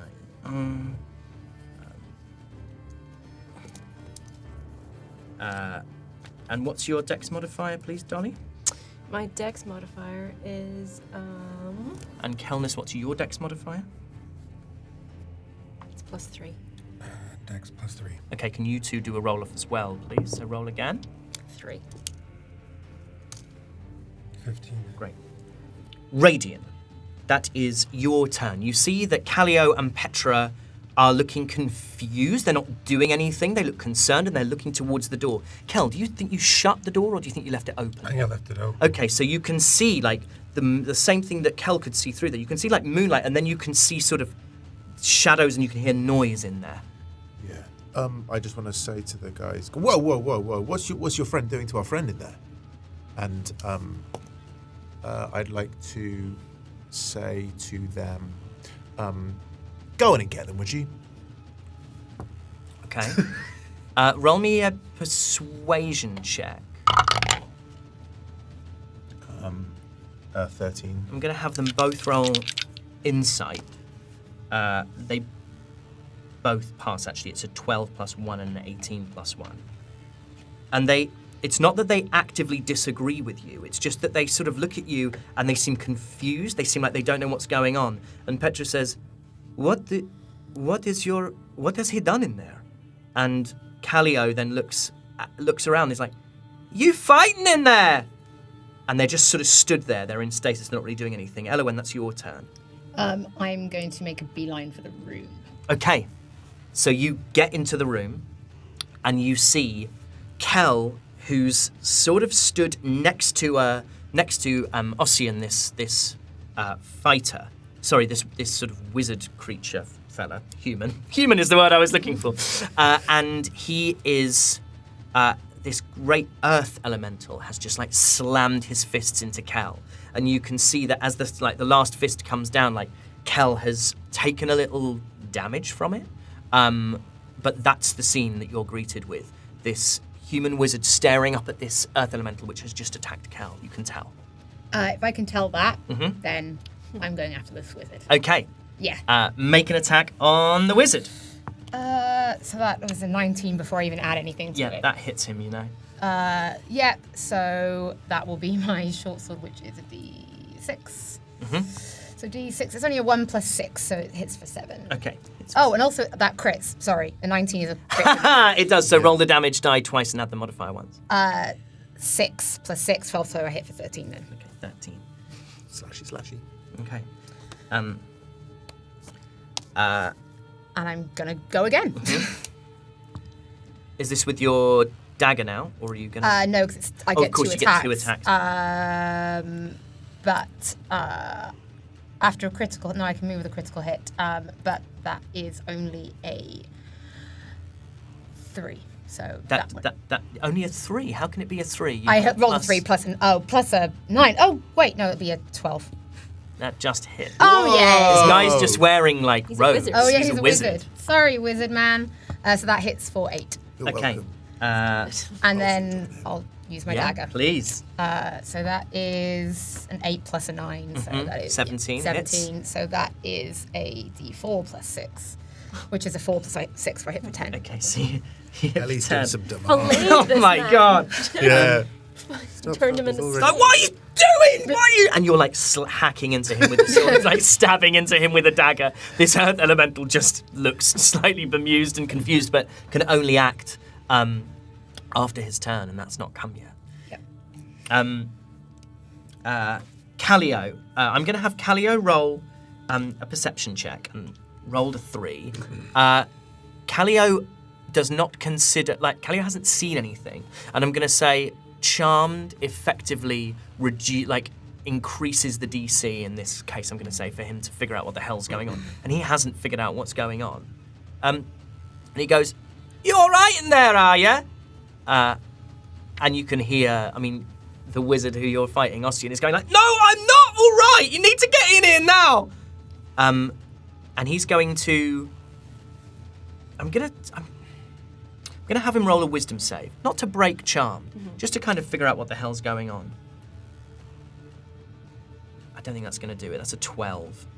I think he's going to effectively do nothing.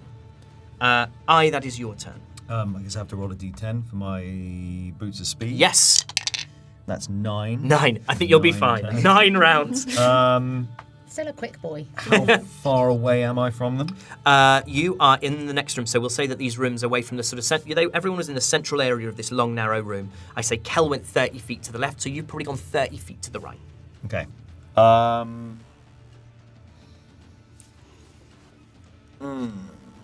I am going to... I'm going to run... I get double my speed, so that's 60. I'm going to run all the way across to where Kel went. Okay. So I reach and I'm enough around the corner. Yeah. I'm going to say absolutely. When we're not playing on a map, we can be a little bit more fluid with space as well. You see an earth elemental. You see a slashed up wizard with It's a party up in here. he's in these robes that already are bearing the scars of blades, and then you see Kel who has some sort of crumbly earth on his shoulders, as if he's been burrowing. And I'm going to look at Elowen. Mm-hmm. And I'm just going to look back at the wizard, and you're right next to him, you just slashed him. Oh, yeah. And I'm just going to look at you and go...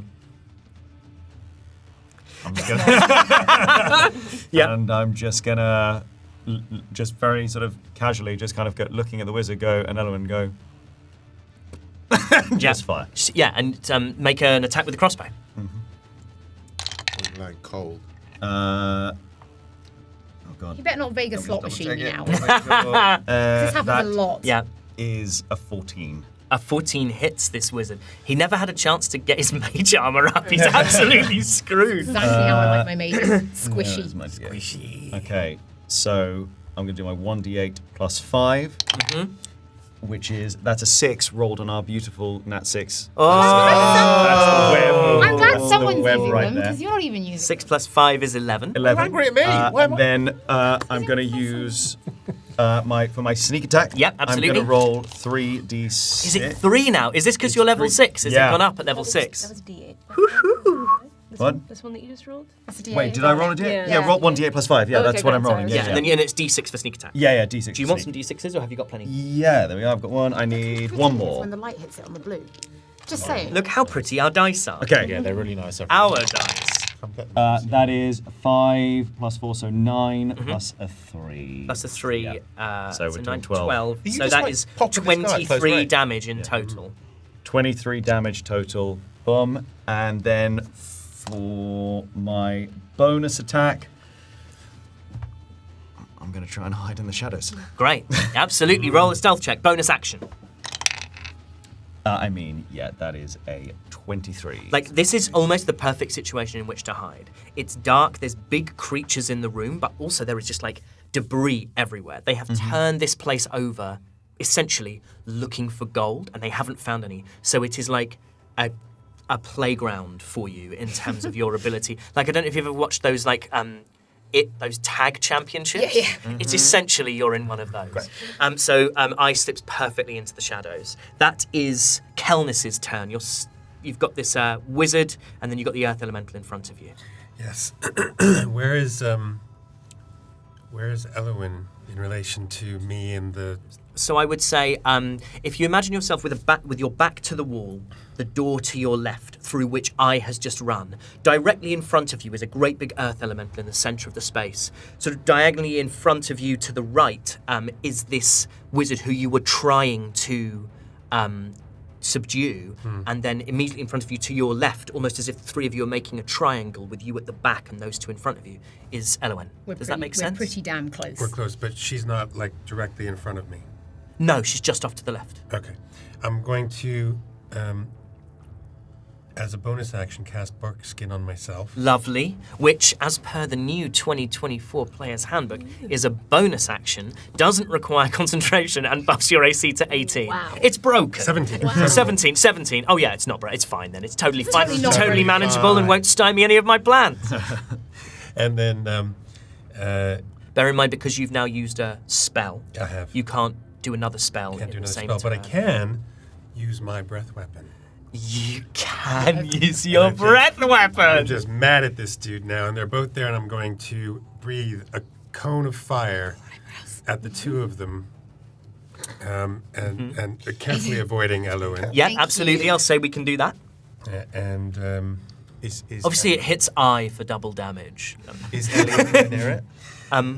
You'd like Elowin to be in it, would you? Would Radiant like Elowin to be in it a little bit? Yeah, I just want to get a picture of Beaker up. Go ahead, Kel. It's So, a little warm. is it? So it's a is this the first time you've used your breath? it is. So why don't you read it out for the folks at home?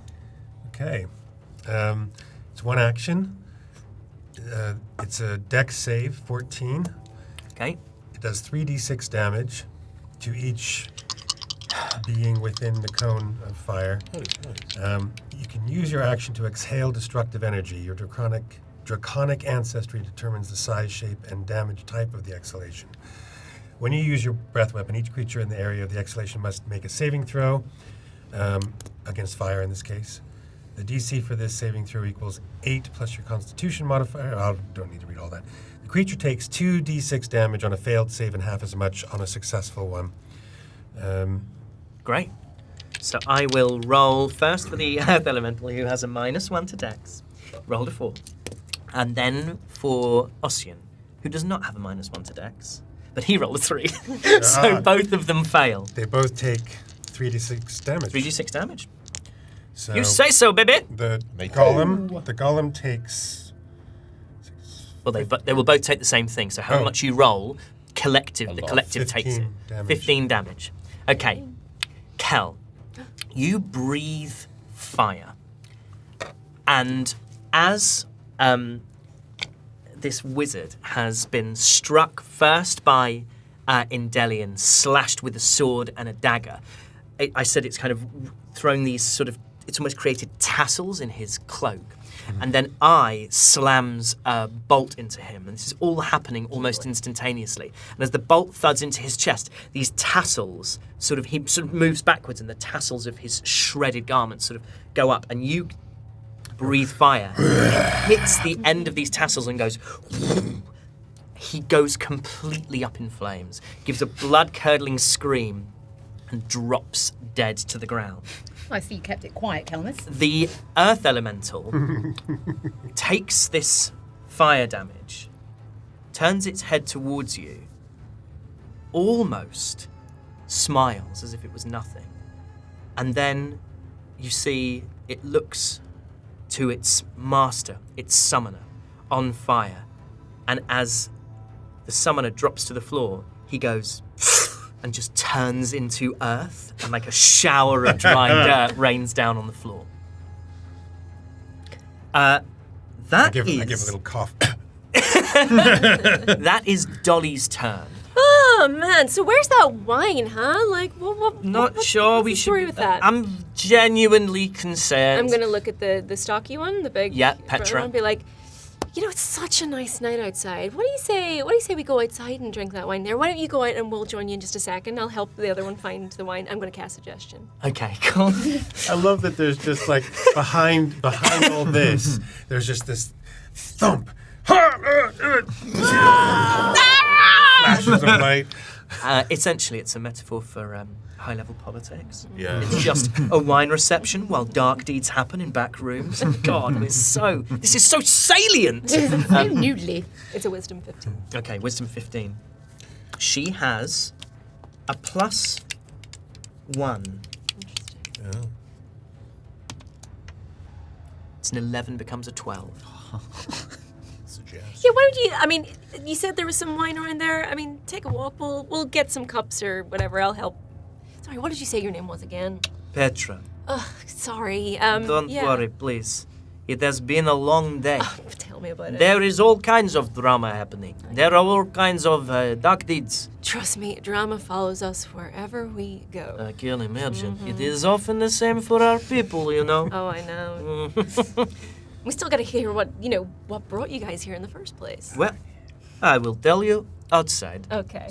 And she grabs this, what is, I think, at this point, canonically a box of wine, puts it under her arm, and is like, you and me, we will look at the moon, we will discuss. That sounds like heaven. She's still talking common for some reason, I realised, with a ridiculous and non-specific accent. So if you are going to go outside, then she goes outside with you. Okay, yep. That's the Earth Elemental's turn. Radian, you are left in here with Callio, who is going, does charm person require concentration, or does it just... No, it does not. Okay. Neither does suggestion does. Suggestion but, does. Yeah. Okay. Just want to go and check on my friend there. Doesn't feel very good. He sounds...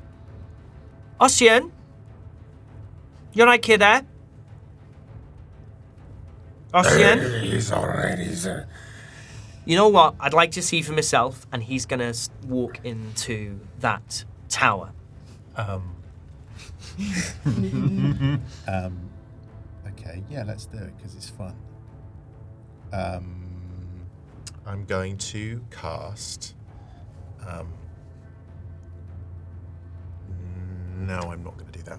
I'm just going to try and stop him. I'm going to try and go. Wait! You don't need to go in there. It's absolutely fine. Why don't we go out and get some wine with your friend? Because I've got a horrible feeling something very, very bad is happening. Honestly, I know he's big. I know he's large. Listen. I just want to see my friend. Absolutely. Well, let's go and see your friend outside. Come on. I'd like to... No, that friend's fine. I'm not sure about the other friend. He's got a big earth monster.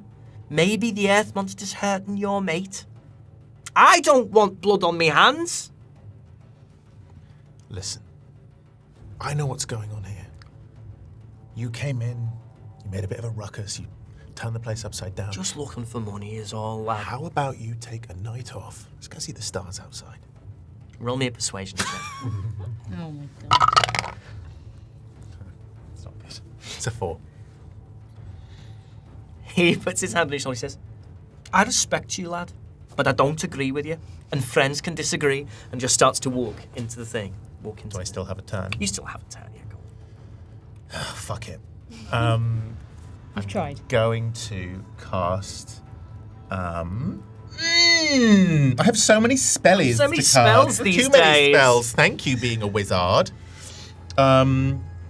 Yeah, I'm going to cast because it's a classic. Why not? I'm going to cast Web as he walks towards. Yeah. As they walk towards the door, and I'm just going to Great. cast Web. Dexterity save from him. Yes, please. It's a +5, and that's a 12, becomes a 17. Wait a second. Is it an attack roll, or is it just a save? Oh, yeah. So, So the web is created, and he Yeah. rolls to see whether or not he's restrained. Yeah. So the way it works now is there's a 20-foot cube that Yeah. you create around him. He's in the web, so you have to anchor it between two solid masses. So you kind of stick it between the wall, or you can put it in the doorway if you want to, fill the doorway with webs. And the first time a creature enters the web or starts its turn, then it must succeed on a dexterity saving throw or have the restrained condition. So he's not restrained. yeah, great. So I just cast him.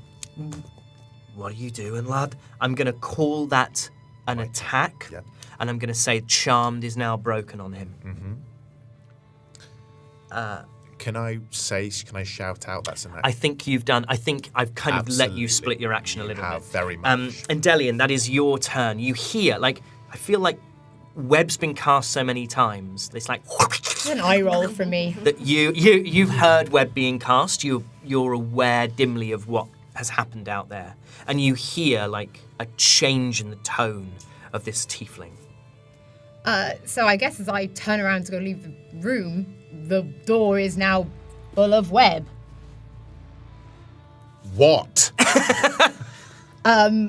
So unless this guy is right in front of me, He's the other side of the. I'm Yeah. going to say he's the other side of the web. So- You've got a web in between you at the moment. I'm just gonna sigh, take out my longbow.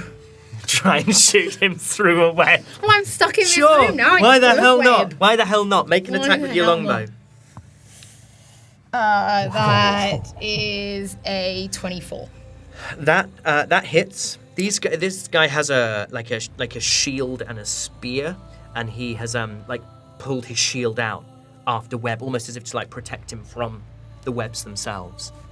In fact, I'll say for flavour, he's in the space of that web, but essentially the webs like wrapped themselves around his shield, and he was able to shrug them off rather than let them wrap round him. Bit of flavour. Okay, so that is a flavor. D8 plus 3. So that's only hits for 5. Okay, Yeah. But I can do that twice. you can. So I will go again. I will also gently remind you, because you haven't used them, weapon masteries. I have used them. You didn't use Nick or Vex on your previous attack. Yes, I did. Nick allows me to use it as an action, not a bonus action. So I used it all as one turn, didn't use a bonus action. Oh, you didn't use a bonus action? Oh, cool. Yeah, I did didn't need to, And were so- you rolling with advantage on your... Yes, because Oh. I hit crit, so I rolled. So because I hit, I didn't need to anyway. Fine. The first one hit, so I didn't roll Fine. with advantage. Nerd. Yeah. Oh, know the rules, do ya? Wow. Oh, come on. Shut up. So you knock a second arrow? Yes, please. Look at the web I made for you. Yes, thank you. It's beautiful. That is a 17. 17. That also hits. Cool. So that is another D8 plus. So that is 4, 5, 6, 7. 7. So 12 damage total. Yep. So he's going to take all that damage. All that damage. Does Charmed Person end when its companions are hurt? Does it say anything about Doesn't line say of... anything Doesn't say anything about that. So each person has to sort of be attacked individually. Yeah. Great. Cool. Very, very good. That is his turn. He takes these 2 arrows from Endelion, looks at the web, and then turns to see you, Radiant. He says, "Looks like it's just you and me, lad." And he is going to run forward, and the first thing he's going to do is run at you and try and slam into you with his shield. He rolls a 20. Well, he doesn't roll. That's a 22. And I would like you to make me a strength saving throw. 11. Okay, that is 8 damage, and you are knocked prone. And as he knocks you to the ground, he says, "Not really much of a fighter, are you?" And he's going to stab down. He has 3 attacks, and there's no one else here. He's going to stab down twice at you with his spear, and he does so with advantage because you are on the ground. So this is for the first attack. I'm rolling twice. Nat 1 and a 17 becomes a 24. And then 3 and a 4 becomes an 11. Had to be web, didn't it? So that is 2d6 plus 4 piercing damage, which is another 11 damage. That is Eye's turn. When I ran forward and was... Oh! Roll me a Constitution saving throw for Web. Sorry to interrupt you. So that Yes, just a the DC is how much damage did you take in that? Is it in the I round? Is took concentration in the 18. round, or is it in the attack individually? I think it's the wrong. Great. What was the round? What was the damage you took in total? We'll do it. 18. 18. Okay, so it doesn't matter. It's a DC 10 anyway. 12. 12. You pass. The web stays up. I. When I came into the doorway and shot and then Yes. hid, so we're saying the web is in the doorway. Yeah, web's in the We doorway. It's kind of essentially blocking the So pathway. when I hid, were you thinking I hid in the room or I hid out? I was assuming you hid in the room because I think I was describing that space in greater detail. So there's no way of me getting to him within melee right now without getting into the web. Yeah, you would have to roll a dexterity saving throw or be restrained. Yeah. I'm gonna remain out of the web then and remain hidden and take my shot with my Don't worry, Yeah. I'm just on the floor. Absolutely fine. Don't worry about it. Yeah, and I think You did it to yourself! you're not incapacitated though, so I think you'd still get sneak attack damage because you have an ally within 5 feet, even though he is on the floor. Because my thinking is, something that was pointed out to me was that while I don't get my proficiency bonus on my second attack with my dagger, I do still get another round of sneak attack. Sure, yeah. So actually, when I've been avoiding combat thinking, I won't do it because actually the benefit of me getting up close is that if I've got sneak attack, I get 2 rounds of those 3d6. It says once per turn. So it's once per turn. Once per turn. Interesting. It's not once per attack. Once per turn, you can deal an extra X d6 damage to one creature. Unless that's changed in the 2024. I don't think it has. So if you want to describe what you're doing, I will look it up now. Yeah. And Let's we will just make have sure a quick we're check correct. because there was 3 or 4 comments that said when I hit Morgan with my second, when I hit Morgan, I went dagger, dagger, and it just did 1. Yeah. And they said, and I was like, okay, like I was saying, you actually do get a sneak attack on that second I would go. But I don't know if they're doing suggest you. 2024. I would suggest you don't once per turn. Once per turn. Cool. Then ignore that. Yeah. So it turns out, for the first time ever, the YouTube comment section was inaccurate. Was inaccurate. Everything else you read there is true, but these guys were wrong. In that, I'm gonna go for my crossbow. Okay. I'm gonna take my crossbow. There's no point in getting tangled up in these webs. Yep. So I'm gonna take my shot, and that is 23. 23. That hits, you know. You see this guy stabbing down at Radian. He has like some leather armor on, studded leather armor. Yeah. But his back is exposed. So as he this guy goes- doesn't expect an attack to come from behind. But so as he goes, not a fighter, are you? I go, but I is, and then me is. Is that the kobold eye? So that's only a 2 + 5, so that's 7. Is that for the attack or for the damage? That's for the damage. Okay, fine. Yeah, for the damage. But then with my can I use another d6? I should just keep a d6 on Would me. you like? I've got a ton of d6s. Do you want to have some? Don't worry, I've got one right here. Several. Okay. Ben's got about 12 of them. Oh yeah, Okay. you bought all those. And then that is a total of 8 on the sneak attack. 8? Sorry, of 10 on the sneak attack. 10 on the sneak attack and 7. 7. So 17 in total. Sick. Okay. And then as a bonus action, I try and hide. No. What a surprise! And that is a 23. So did you roll that previous attack with advantage? No. Next time you, Yeah, we'll of move course. on. But Yeah. next time you can do. Just Yeah. to remind you that you can do if you're attacking. Damn, yeah. Good point. Cool. That is Kelnis's turn. So can I see this dude? Well, you haven't currently kind of moved. We said you sort of wanted to try and restrain them from Yeah. behind the door, so you can take movement and see the dude. 100%. I mean, but like you haven't yet got to a point where you have line of sight through the doorway. Okay, but I can move to a point without getting into the web where I can see Yeah, absolutely. the web. Essentially, you're in a large room and there's an open door. On the other side of the door is some webs, which is sort of blocking passage in and out. Yeah. Like without having to do a save, but it's lightly obscured, I think, technically. The terrain is lightly obscured, but it doesn't mean you can't see through it. People have been shooting. You have through it, disadvantage on wisdom checks to perceive, but I'm not going to make you do that. I don't think that's fun at this point. Just ignoring the rules. Okay, well, I want to move. I can hear something going on, and I've seen Yep. Aimee step out of the shadows and fire. So Yep. I think I can You go- assume that something's going on in the other room. You go round the corner and you see Radiant on the ground. Dolly is gone, and so is the other tiefling.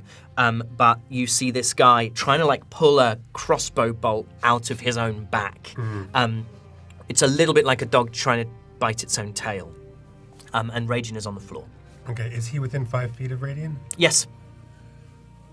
He has to have been for sneak attack. Okay. I'm going to have a whack at him with my sling. Sick.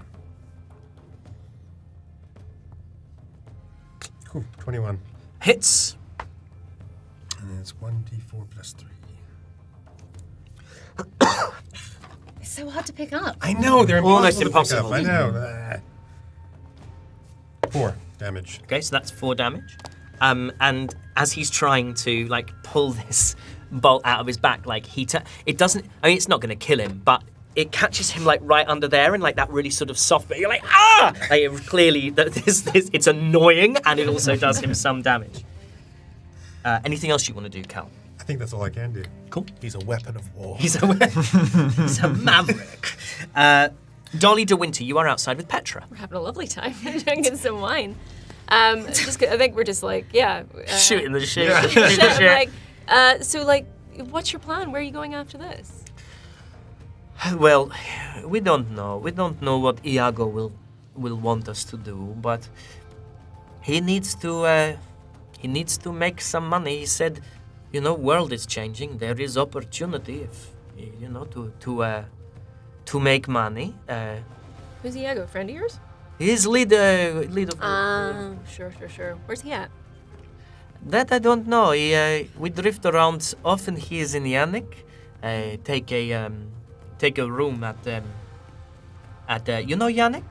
I've heard all of it. Nice place. Nice place. He take a room at Black Cat at the inn. But between you and me, I'm very worried we will not be able to return to Black Cat because we have just attacked gnomes of Yannick.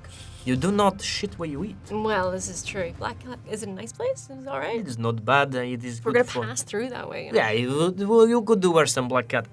Wait, it is no tipsy scholar. Tell me about it. But This feels like a cartoon where like you two are talking behind you, like everything's on fire, like people are screaming. The smiling little girl with the burning building. yeah, exactly. Where are you from? Where have you been? Burun mostly, but you know how it is. You get around. I have never been Burun. You haven't? I've heard marvelous Oh, things you about simply Burun. have to go, especially this time of year. It's gorgeous, Actually, isn't no. it? Well, there's a lot of look. The world's a funny place right now. I don't need to tell you that. No, exactly right. Very good. And she just pours you. She does the little tap on the box. Does you some more wine. I'm just getting pissed. That's also her turn. So we'll just go back to the top of the order. Radian, you are on floor, love. And in the prone position, what does that mean for me? It means you have to spend half your movement standing up. Yeah. And it means melee attacks on you have advantage. So what I would like to do is this individual is standing over me. Yes. I'd like to do the action which Ellie herself did on me earlier and put my hands to his head and use my hypnotic gaze. Absolutely. So you stand up and you use hypnotic gaze. Hypnotic Can gaze doesn't... I almost do it like, because You've if got he's to leaning really over want me, it. do I have to Yes. get back up? Because I like the flavour of doing it on You want to do it Probably on the let you ground. get back up. This is... Let me check the rule book. I mean, I don't mind it. It's kind of hot either way, to be honest. I want to pull him towards me in a sexy way. Like, is it going to be a kiss? He's gonna kill you. But okay. Or will You he say, kiss you say, shall we stop playing games? Don't encourage He's not. him. You're not in the 2024. Yeah, I don't see any reason why not. I just want to look I up. see a reason why not. I don't. I just want to look Why up don't you stay where hypnotic you are? gaze to see. I just want to see if he rolls with advantage, given that you're in combat with him. It's like through the web. It's like me and Kelness just looking, and we're like, is he gonna kiss him? Okay, in which case, like, there's a number of things. Like, fine, I'll get back up off the floor in a boring way. Oh, you boring sods. I want to do a sexy thing from the floor, but apparently for DM combat said reasons, no. I'm not allowed. No, you I know. listen. Far be it from me to say you can't get up in a sexy way. I'd love you to get up in a sexy way. So what are you? You're an enchantment wizard, right? I am, yeah. No, it doesn't say any. It doesn't say anything. It just says, as an action, choose a creature within 5 feet. If it succeed on a wisdom saving throw, will be charmed. Yeah. And this is massive for episode 13. Until the end of your next turn. Until the end of your next turn. I remember in episode 13 it went on forever, and it should only have lasted a turn. It doesn't matter anymore! Like, retcon. Morgan lived, everyone else is dead. Enough retconning. Okay. Yes, you can absolutely do it. Yeah, let's... Your soft words and enchanting gaze can magically enthrall another creature. So let's say this person, he's like over me, right? He's done a bit of a stabby stab. Yep. Yeah. I pull his head towards me, still the ground. It's going to you. His lips part and you say no. You misread this. Yeah.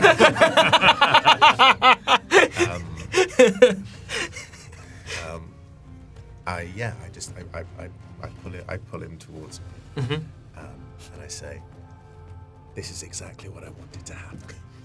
And I use hypnotic gaze. They have to do a DC 15 Wisdom saving throw. 2 on the die. The creature's incapacitated and visibly dazed. Yep. In my gaze. In your gaze. On top of you. And we know your gaze is powerful. Yeah. Yeah. His speed drops to 0. Can I say something? Of course you can. You have to use your soft words anyway. Don't worry, lads. I just cast I just used hypnotic gaze. I technically don't cast it. It's not a spell. We got him. Oh, that's what you were doing. Thank God. That is Indelian's turn. There's a web still. Can we not get rid of the web? Yeah, you can dismiss the. Well, 'cause it's you can drop concentration. concentration. You can drop concentration. Dropped it. Bye. Bye. Web's gone.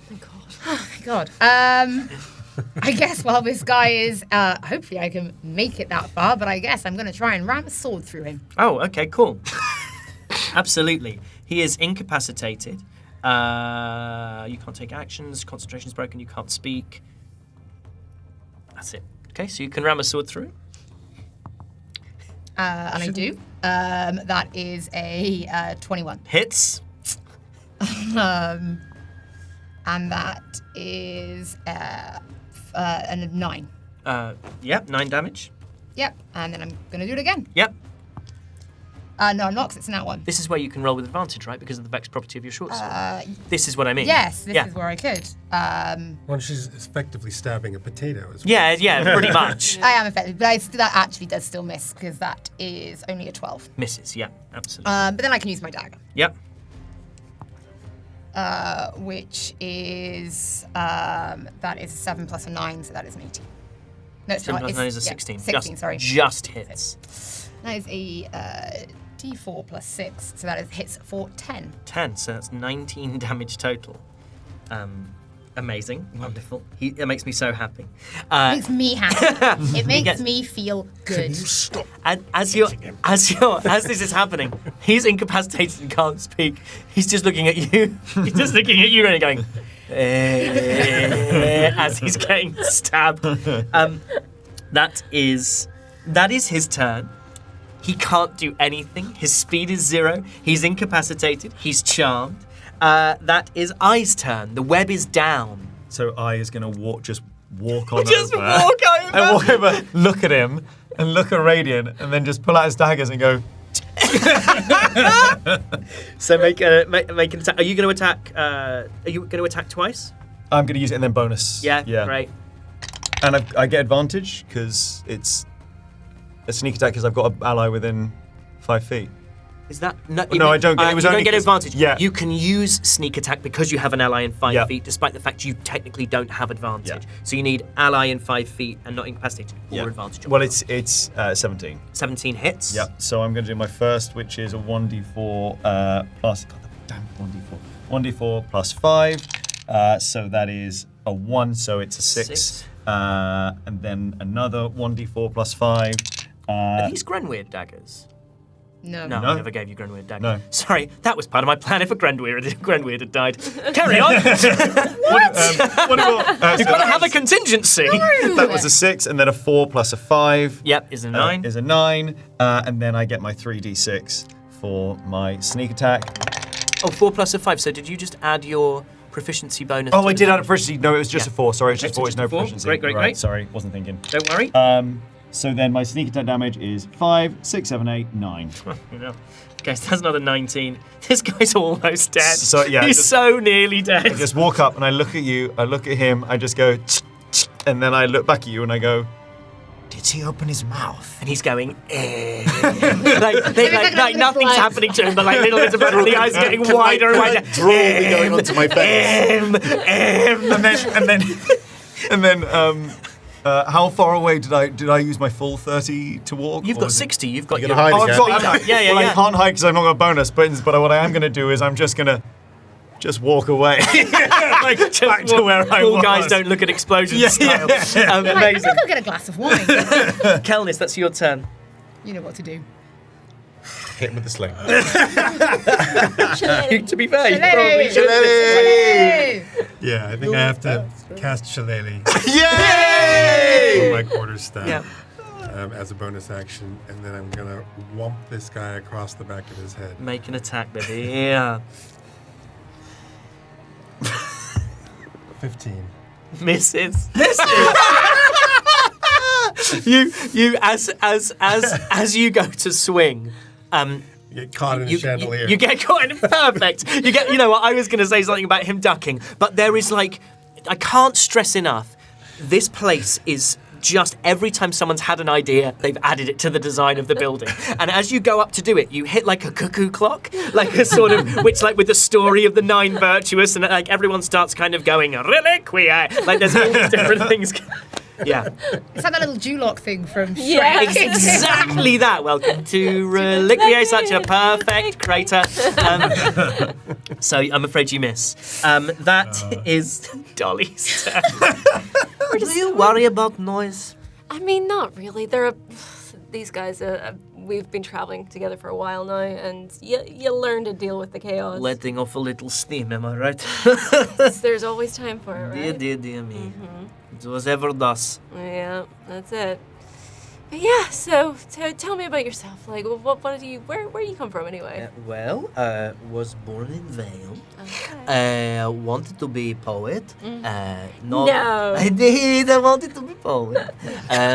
But never really had brains for it. I bet you do. Why are we? And she slips into Infernal. I never really had the brains for it. Oh, yeah. No, I I'm just not that way inclined, you know. Do you have anything you can lay on me right now? I bet you do. I've heard some bad poetry in my time. I've written some bad poetry in my time. It was never my thing either. Yeah, so googling poetry. A limerick, anything like that? Oh, I mean, of course I've got limericks. Yeah, don't be upset. There was a young tiefling from Vale, and the Inland Sea, who the Inland Sea wanted to sail. She was earning her corn, the sharpest of horn, but in the end the boat structure caused a leak, and it sort of dropped, and that was termed a fail. Let me tell you. It doesn't scan, you see. but There's something, look. I sometimes wonder if I'm sort of gilding the lily with it a little bit. Yeah, but isn't that all poetry anyway? I mean, That's the most offensive thing you've said to me. listen, all I'm saying is some places in Barun, you know, open stage night, you make a killing. I can't think of anything worse than an open stage in Barun. My goodness. Panpipes aplenty. Yeah, well, it can be kind of hostile. 9 beats in the bar. Come on. Come on. Out of wine or what? No, quite right. Back to the top of the order, Radian. So that's the end of Hypnotic Gaze. End of your next turn, isn't it? Or does it start? I think it's end of the turn. End of your next turn, so you've got the rest of this. So it's still charmed. Still charmed, still incapacitated, still can't move. You guys couldn't kill him by now. I cast a classic magic missile at level 2. Point blank. Okay. Yeah. Okay, you 4 darts. Right into his open mouth. 4 darts. Yeah. 4 darts. 4d4. Roll me 4d4. You're just showing off. Yes, of course you can. Is it 4d? Is it just rule 4d4 I'm plus 1? stealing Yeah. from D4, Doug. Okay. Good luck.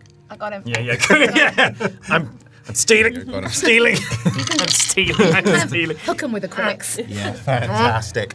Let me just. So we'll just do xd4 plus 4, right? So we'll just do whatever you've got plus 4 because you get plus 1 on each of them. Yeah.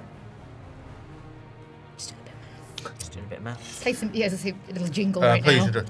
now. Please call him. We go to that, like, do you remember when we were younger, that the intermission thing with the girl with the clown? with the clown? Yeah. Yeah. Oh, so creepy. to give you an idea of how this plays out. Sorry, Zablo. Replace the clown with something classically. Kobold. Yeah. Okay. It's I in Elowin's childhood school trying to learn to read. Can someone please? Okay, if you don't know what we're The talking ABCs about, are really Google it. Google it. If you're an Hey, artist, Google it. replicate Yeah. that, please. Also wearing a white wedding dress. With the mathematics done, Mathematic missile. they'll be taking 18 damage. I Okay, they had imagine that. 4 HP. So what I would like to describe is this moment where this person is still kind of like drooling on me. And I had choice narratively. I chose to describe them drooling on me. I'm drooling on me. reign. It's like this individual has been ridiculed because I accidentally ridiculed myself with the very badly use of web. And to rectify that, Radiant casts 4 darts at this person's head, and it's a classic. Implosion. 1, 2. No, the head doesn't explode. It's just like dart in the side, dart in the side, dart in the side, dart in the side. And Like watching someone get hit by a very fast boxing combination. yeah, like that. And it's just that the face contorts and then they just collapse next to me. And then I get up. And then I get it. Great. I mean, we are effectively out of combat. Dolly's still outside with Petra shooting the shit. And what did you tell her to do? You told her to drink wine and So and go outside. Yeah. So that's what she's doing. Yeah. Yeah, you're effectively out of combat. Nice one, Radiant. What? You're the one in who went and did whatever was in that room. We had him charmed. I had a plan. What was your plan? Go and just like strangle me? Yes. I said follow my lead and you pretended to be drunk. What was your plan? You were about to kiss that guy. Listen. Listen, there are people are saying a lot of things I think they're going to regret. That was hot, okay? What are we going to do? Dolly's outside with what's her face? Where's the gnome? Also hiding outside, I imagine. I'm going upstairs. I'm going to see if I can find any of the other missing gnomes. Why don't you go make sure Dolly's okay? I is going to search that room. And I'm going to go back in the direction of one of the 3 rooms. 3 rooms. Yeah. Great. Roll me an investigation on all 3 of these rooms, please. It's a nat 1. Okay. Great. Do I do one for each, or is there one roll? Baby. To be honest, you're kind of fortunate because really these are just 3 working rooms, workshops. The one that you've already been in is woodwork, but you have no idea what one would do in the other 2. You're like, there are processes that are happening there that are absolutely baffling. So you're like, that is a space, and that's as much really as you managed to glean. So I literally just go over and open the doors, look in the next one, then I go, There's nothing here. He definitely opens his mouth. I think what we need to do is hide these bodies. So I'm going to hide these bodies. I'm going to go out and get Dolly, see what we can do. Wait, why are we hiding the bodies? I'm little. I can't carry this. Radiant storms out. Storms out. Storms out like furious. Endelian, you said you wanted to like go and search for Yeah, only because... search for like the bodies of other yeah, gnomes. well, Quincy said there was quite a few of them here, and we haven't found a single other gnome. Yeah, where do you want to search? You want to search this kind of main space, or would you like to? There's there is a tower that you were in, Yeah. which has like a flight of stairs going up.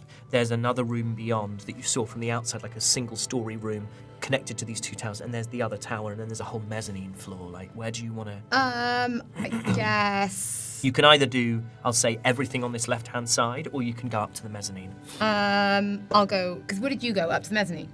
You No, went I to the went to right-hand the- side. Then I'll go up to Sorry, the sorry. mezzanine. Up to the mezzanine. Roll me an investigation check while you're up there looking for bodies and clues.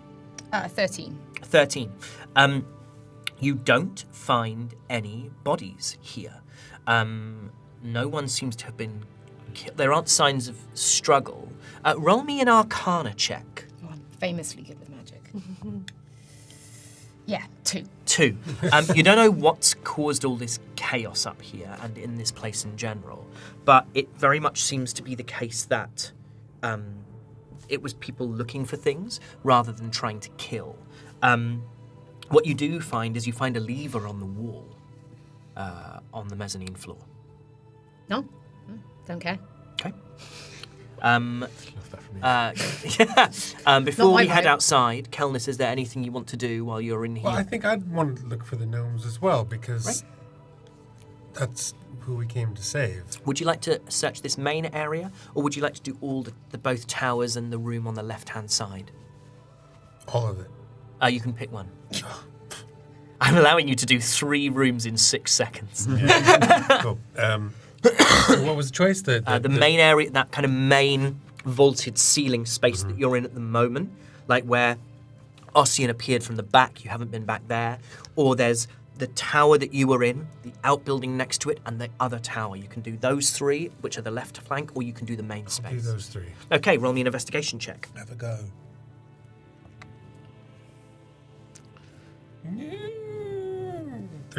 13. No bodies. No bodies. There's an area that seems to have been sort of less ransacked than the rest, which is a library. There are some books that have remained on high shelves very high up, and when you scan through these books, or even just by going in there, you can see a lot of them are kind of schematics and design books. They're books about architecture, they're books about machinery, tinkering. They're books that are about process rather than about story. That's what you get with the 13. Cool. Endelian. She's not at the table. She doesn't exist anymore. Radiant. Goes outside. Goes outside. Yeah. Woo! Oh my God, that is your friends. Your friends really like to party, don't they? We are a lot of fun. Anyway, I just need a rest, so I thought I'd come out here with you guys.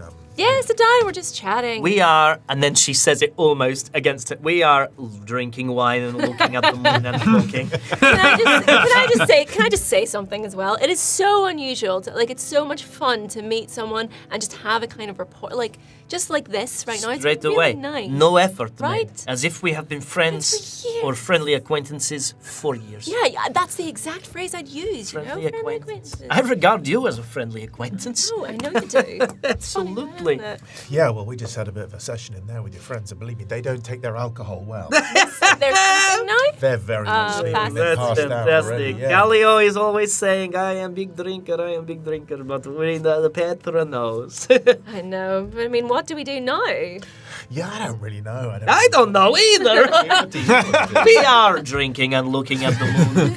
do? What do you want to do? The drinking and No, we're looking. gonna drink out here until we come up with something else that we can do with Petra. Okay, well, I just thought I'd leave everyone inside and they're just having a nice time seeing what's inside. What are you thinking we're going to do? I don't know. We're just having fun. This was as far as my plan went. Oh, really? So Because I'm I had a thinking- plan originally and then you completely changed the plan to begin with. I don't think you did have a I plan. sense a little tension. No. No, it's just friends. It's just friends. Just friends, of course. Yeah. So, yeah, we can just sit here and do nothing. I don't know. I'm having a great time.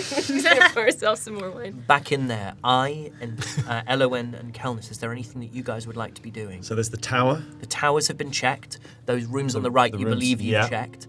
Cheers. And the mezzanine has been checked Yeah. by Elowen. No one's checked this kind of main area, really investigated. Okay, well, I will just, I'm doing it so begrudgingly, by the way. Yeah. Everything, when I open the doors and I look in, it's like, I shout, hey, I found a lever if you want to pull it. and I is there going, every part of I is going, fine. But inside is going, oh, lever. And so you'd like to go up to the mezzanine and pull a lever? Yes. Okay, so you go up to the mezzanine, you pull a lever, and there's this mechanical clunk. And then the turning of cogs and the clattering of chains. And the floor, there's kind of great circular space in the floor where the benches would originally have been laid out, just starts to slowly lower, and there's debris sort of falling on top of this trapdoor as it drops, and it reveals a sort of subfloor, a basement space. And I turns to Delian, to Elowen, and goes, Tricks and traps. You goes. Yeah, let's have a look. That follows. Roll investigation. both or one? You can Help? both. You can help, yeah. So you can both Looks. roll Looks twice good. and roll twice. Oh, Elowen. okay. The highest. I actually rolled a 12, but I'm going to use heroic inspiration because I want to re-roll. So you rolled a 12 I rolled with a 12. advantage, and you want to Yeah. roll again. I don't think it's high enough. heroic inspiration and that you'll get it. Reroll any dice immediately after rolling it Yep. once per long rest. Great. You have to take it though. Yeah, it's still the same. Okay. It doesn't do anything. 12. You find scrap metal, offcuts of wood. It seems to be, again, like a kind of storage space for materials. But you do find a switch. And I gesture to I. Come press the switch. Tricks and traps. And you flick this switch, and up above you, Tricks and traps.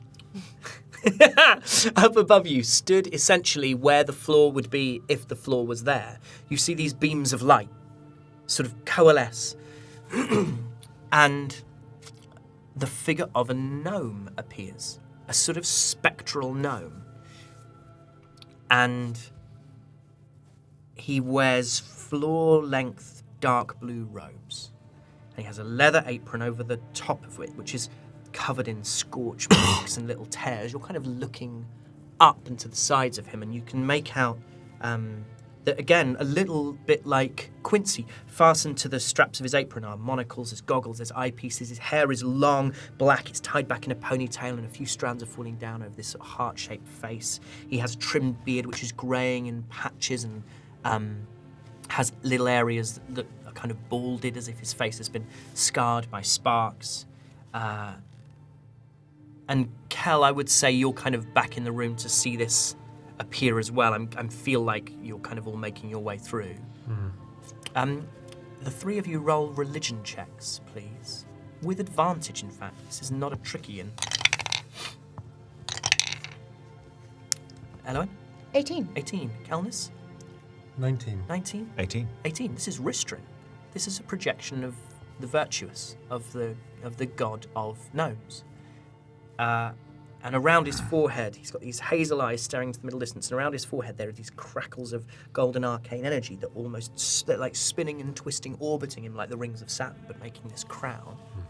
And he sort of, as he moves, he sort of glitches, and then says, "You are welcome to this place. It is a place of learning, of craft, and of investigation." And then he starts going through this sequence, feels like a sequence of like pre-recorded messages. "We ask questions and question answers. We hypothesize and experiment and succeed and fail, and wipe the embers from our hair and the tears from our eyes and return again to work. There is no shame in all the world, except for when we are too frightened, too timid, too certain to find out answers." And it's like a tour guide. It's like they've kind of programmed a spectral tour guide of their own god to act as a guide during their inspirational workshop services. That's what you find with a 13 or a 12. This is so fucking weird. I think it's kind of cool, actually. I does not trust it. It turns its... No, it doesn't. Yeah, you've had a check around. There seems to be... You heard the tieflings talking about how there was no wealth here. There seems to be no wealth here. Despite what might have been suspected. Or any gnomes, apparently. No, so you can't find any bodies of Quincy's Quincy's congregation. We should go find Quincy. Well, I think we should go find Dolly and Radian first, but no bodies is at least a good sign. Maybe they got away. There's a little staircase that was revealed when the trapdoor went down that leads you back up to the surface, I and Elowen. As we go back up, I just bolts the crossbow and just shoots into the spectral image. Yep, just goes straight through it, plants itself in the back wall. And as you do that, he says, "Seek the life that hides in all things. It is really in the first place you look." I just give I a little gentle nudge, shove up the stairs. Stop it. Anything you want to do before you leave this space? I is just going to sigh and go, Is there anyone's here? You hear no voice in reply. And then I just goes, I tried. You tried. Right, come on, let's go find Dolly and Radian. I'm sure Dolly's had a difficult evening. And the three of you head outside, and you find Dolly As, sat with. as we go outside, my shillelagh quarterstaff, I just want to give the corpse a little. Yeah, you give the corpse a little blow. It rolls over onto his back, his exposed belly. Petra, it's such a nice evening, and this has been so fun. This has been a. How about we just sleep out here under the stars? This is a little forward. No. Just like a little sleepover. The sleepover. It will be very cold. No, it's fine. Don't worry about it. I'm just kind of like hoping suggestion is still carrying a little bit. Yeah, we can. Yeah, I mean, it lasts for 8 hours. Yeah. Oh yeah, technically it would be a new thing, but you've told it to Yeah. stay out in the stars, look at the moon, drink wine. Yeah, I could have another. Perhaps the comfort of sleep will take me. All right. Night. Good night to you. And she just sort of has a drink. Leave me the box. Keeps clutches the box like a child might a kind of stuffed toy, and every now and then, with her eyes sort of half open, takes another little sip of wine. You can see she's trying to look at the moon. Still. Just come out.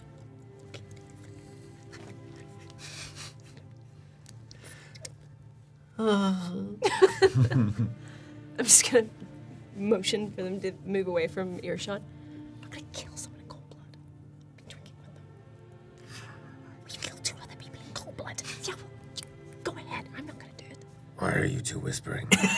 Why is everybody whispering? We are all friends. We drink wine and talk and look at the moon. Go back to sleep. I was not asleep. I was drinking wine and talking and looking at the moon. I want to look for Quincy. You find Quincy in the tree line. Quincy's sees you approaching, says, he said, I heard noises, but then I saw your friend was drinking with them. Your friend's not one of them, is she? No. Let's go find your friends. Perhaps you will know where they are. Their body, was it bad in there? It's messy, but the only bodies are not your friends. Oh, by the 9. That is a relief. Oh, thank goodness for you. And she reaches up and sort of holds onto your hands and sort of squeezes them. You feel like she would wrap her arms around your neck, but she doesn't have the height to do so. So she squeezes your hand and says, oh, thank you. I think I need to sleep. I think I need to rest. If we can push on, I can push on. We could make it to Yannick in half a day or so. This is just a conversation between those At two. the moment it is, yeah. Great. You don't want to go and look inside for your friends? Well, I trust you that if you've been there and looked for them, they're not there. I didn't see anyone else being attacked. I was hit hard, and when I woke up, there was nobody else there other than the tieflings. I figure if they escaped, they will have made their way back to the villages and the hamlets surrounding Yannick. Or Yannick itself, it would be the best place to look, I would think. We heard them talking about tying people up when we approached the... what do you call this place? The workshop. The workshop. So what you heard was them saying, why didn't you... where did she go? Why didn't you tie her up? You were told to tie her up. And then the other said, I wasn't going to waste good... I thought she was dead. I wasn't going to waste good cord on cold bones. Oh, right, okay. Cold wrists, something like that. So you can glean that they were probably talking about Quincy. Quincy. Are you suggesting that we should escort you to Yannick? No escort is necessary, but I will be heading there myself. Are we hearing this in those At conversations? the moment, and I will say that if any of you want to have drifted over with Kelnis, you can have done. But I'm assuming at the moment that the 4 of you have stayed with Petra, but there's no reason that you have to. I'll head over with Cullis since the 3 of us came out. I'm gonna be saying like, it just feels like it would be shooting a fish in a barrel. It's a metaphor. Yeah, so you're arguing over whether I'll come over with you and and Quincy. What do you think, Elowen? Elowen. Shit. She looks at you and then looks at Kelnis and says, "Oh no." And then I'll switch to Gnomish and I'll say, the repayment for doing you this favor. You're never going to say that you've seen us. And I want you to have a long, hard think about what that sinless said. You'll benefit from not listening to gossip. We need friends, and we are not the enemy. Roll me an intimidation check with advantage.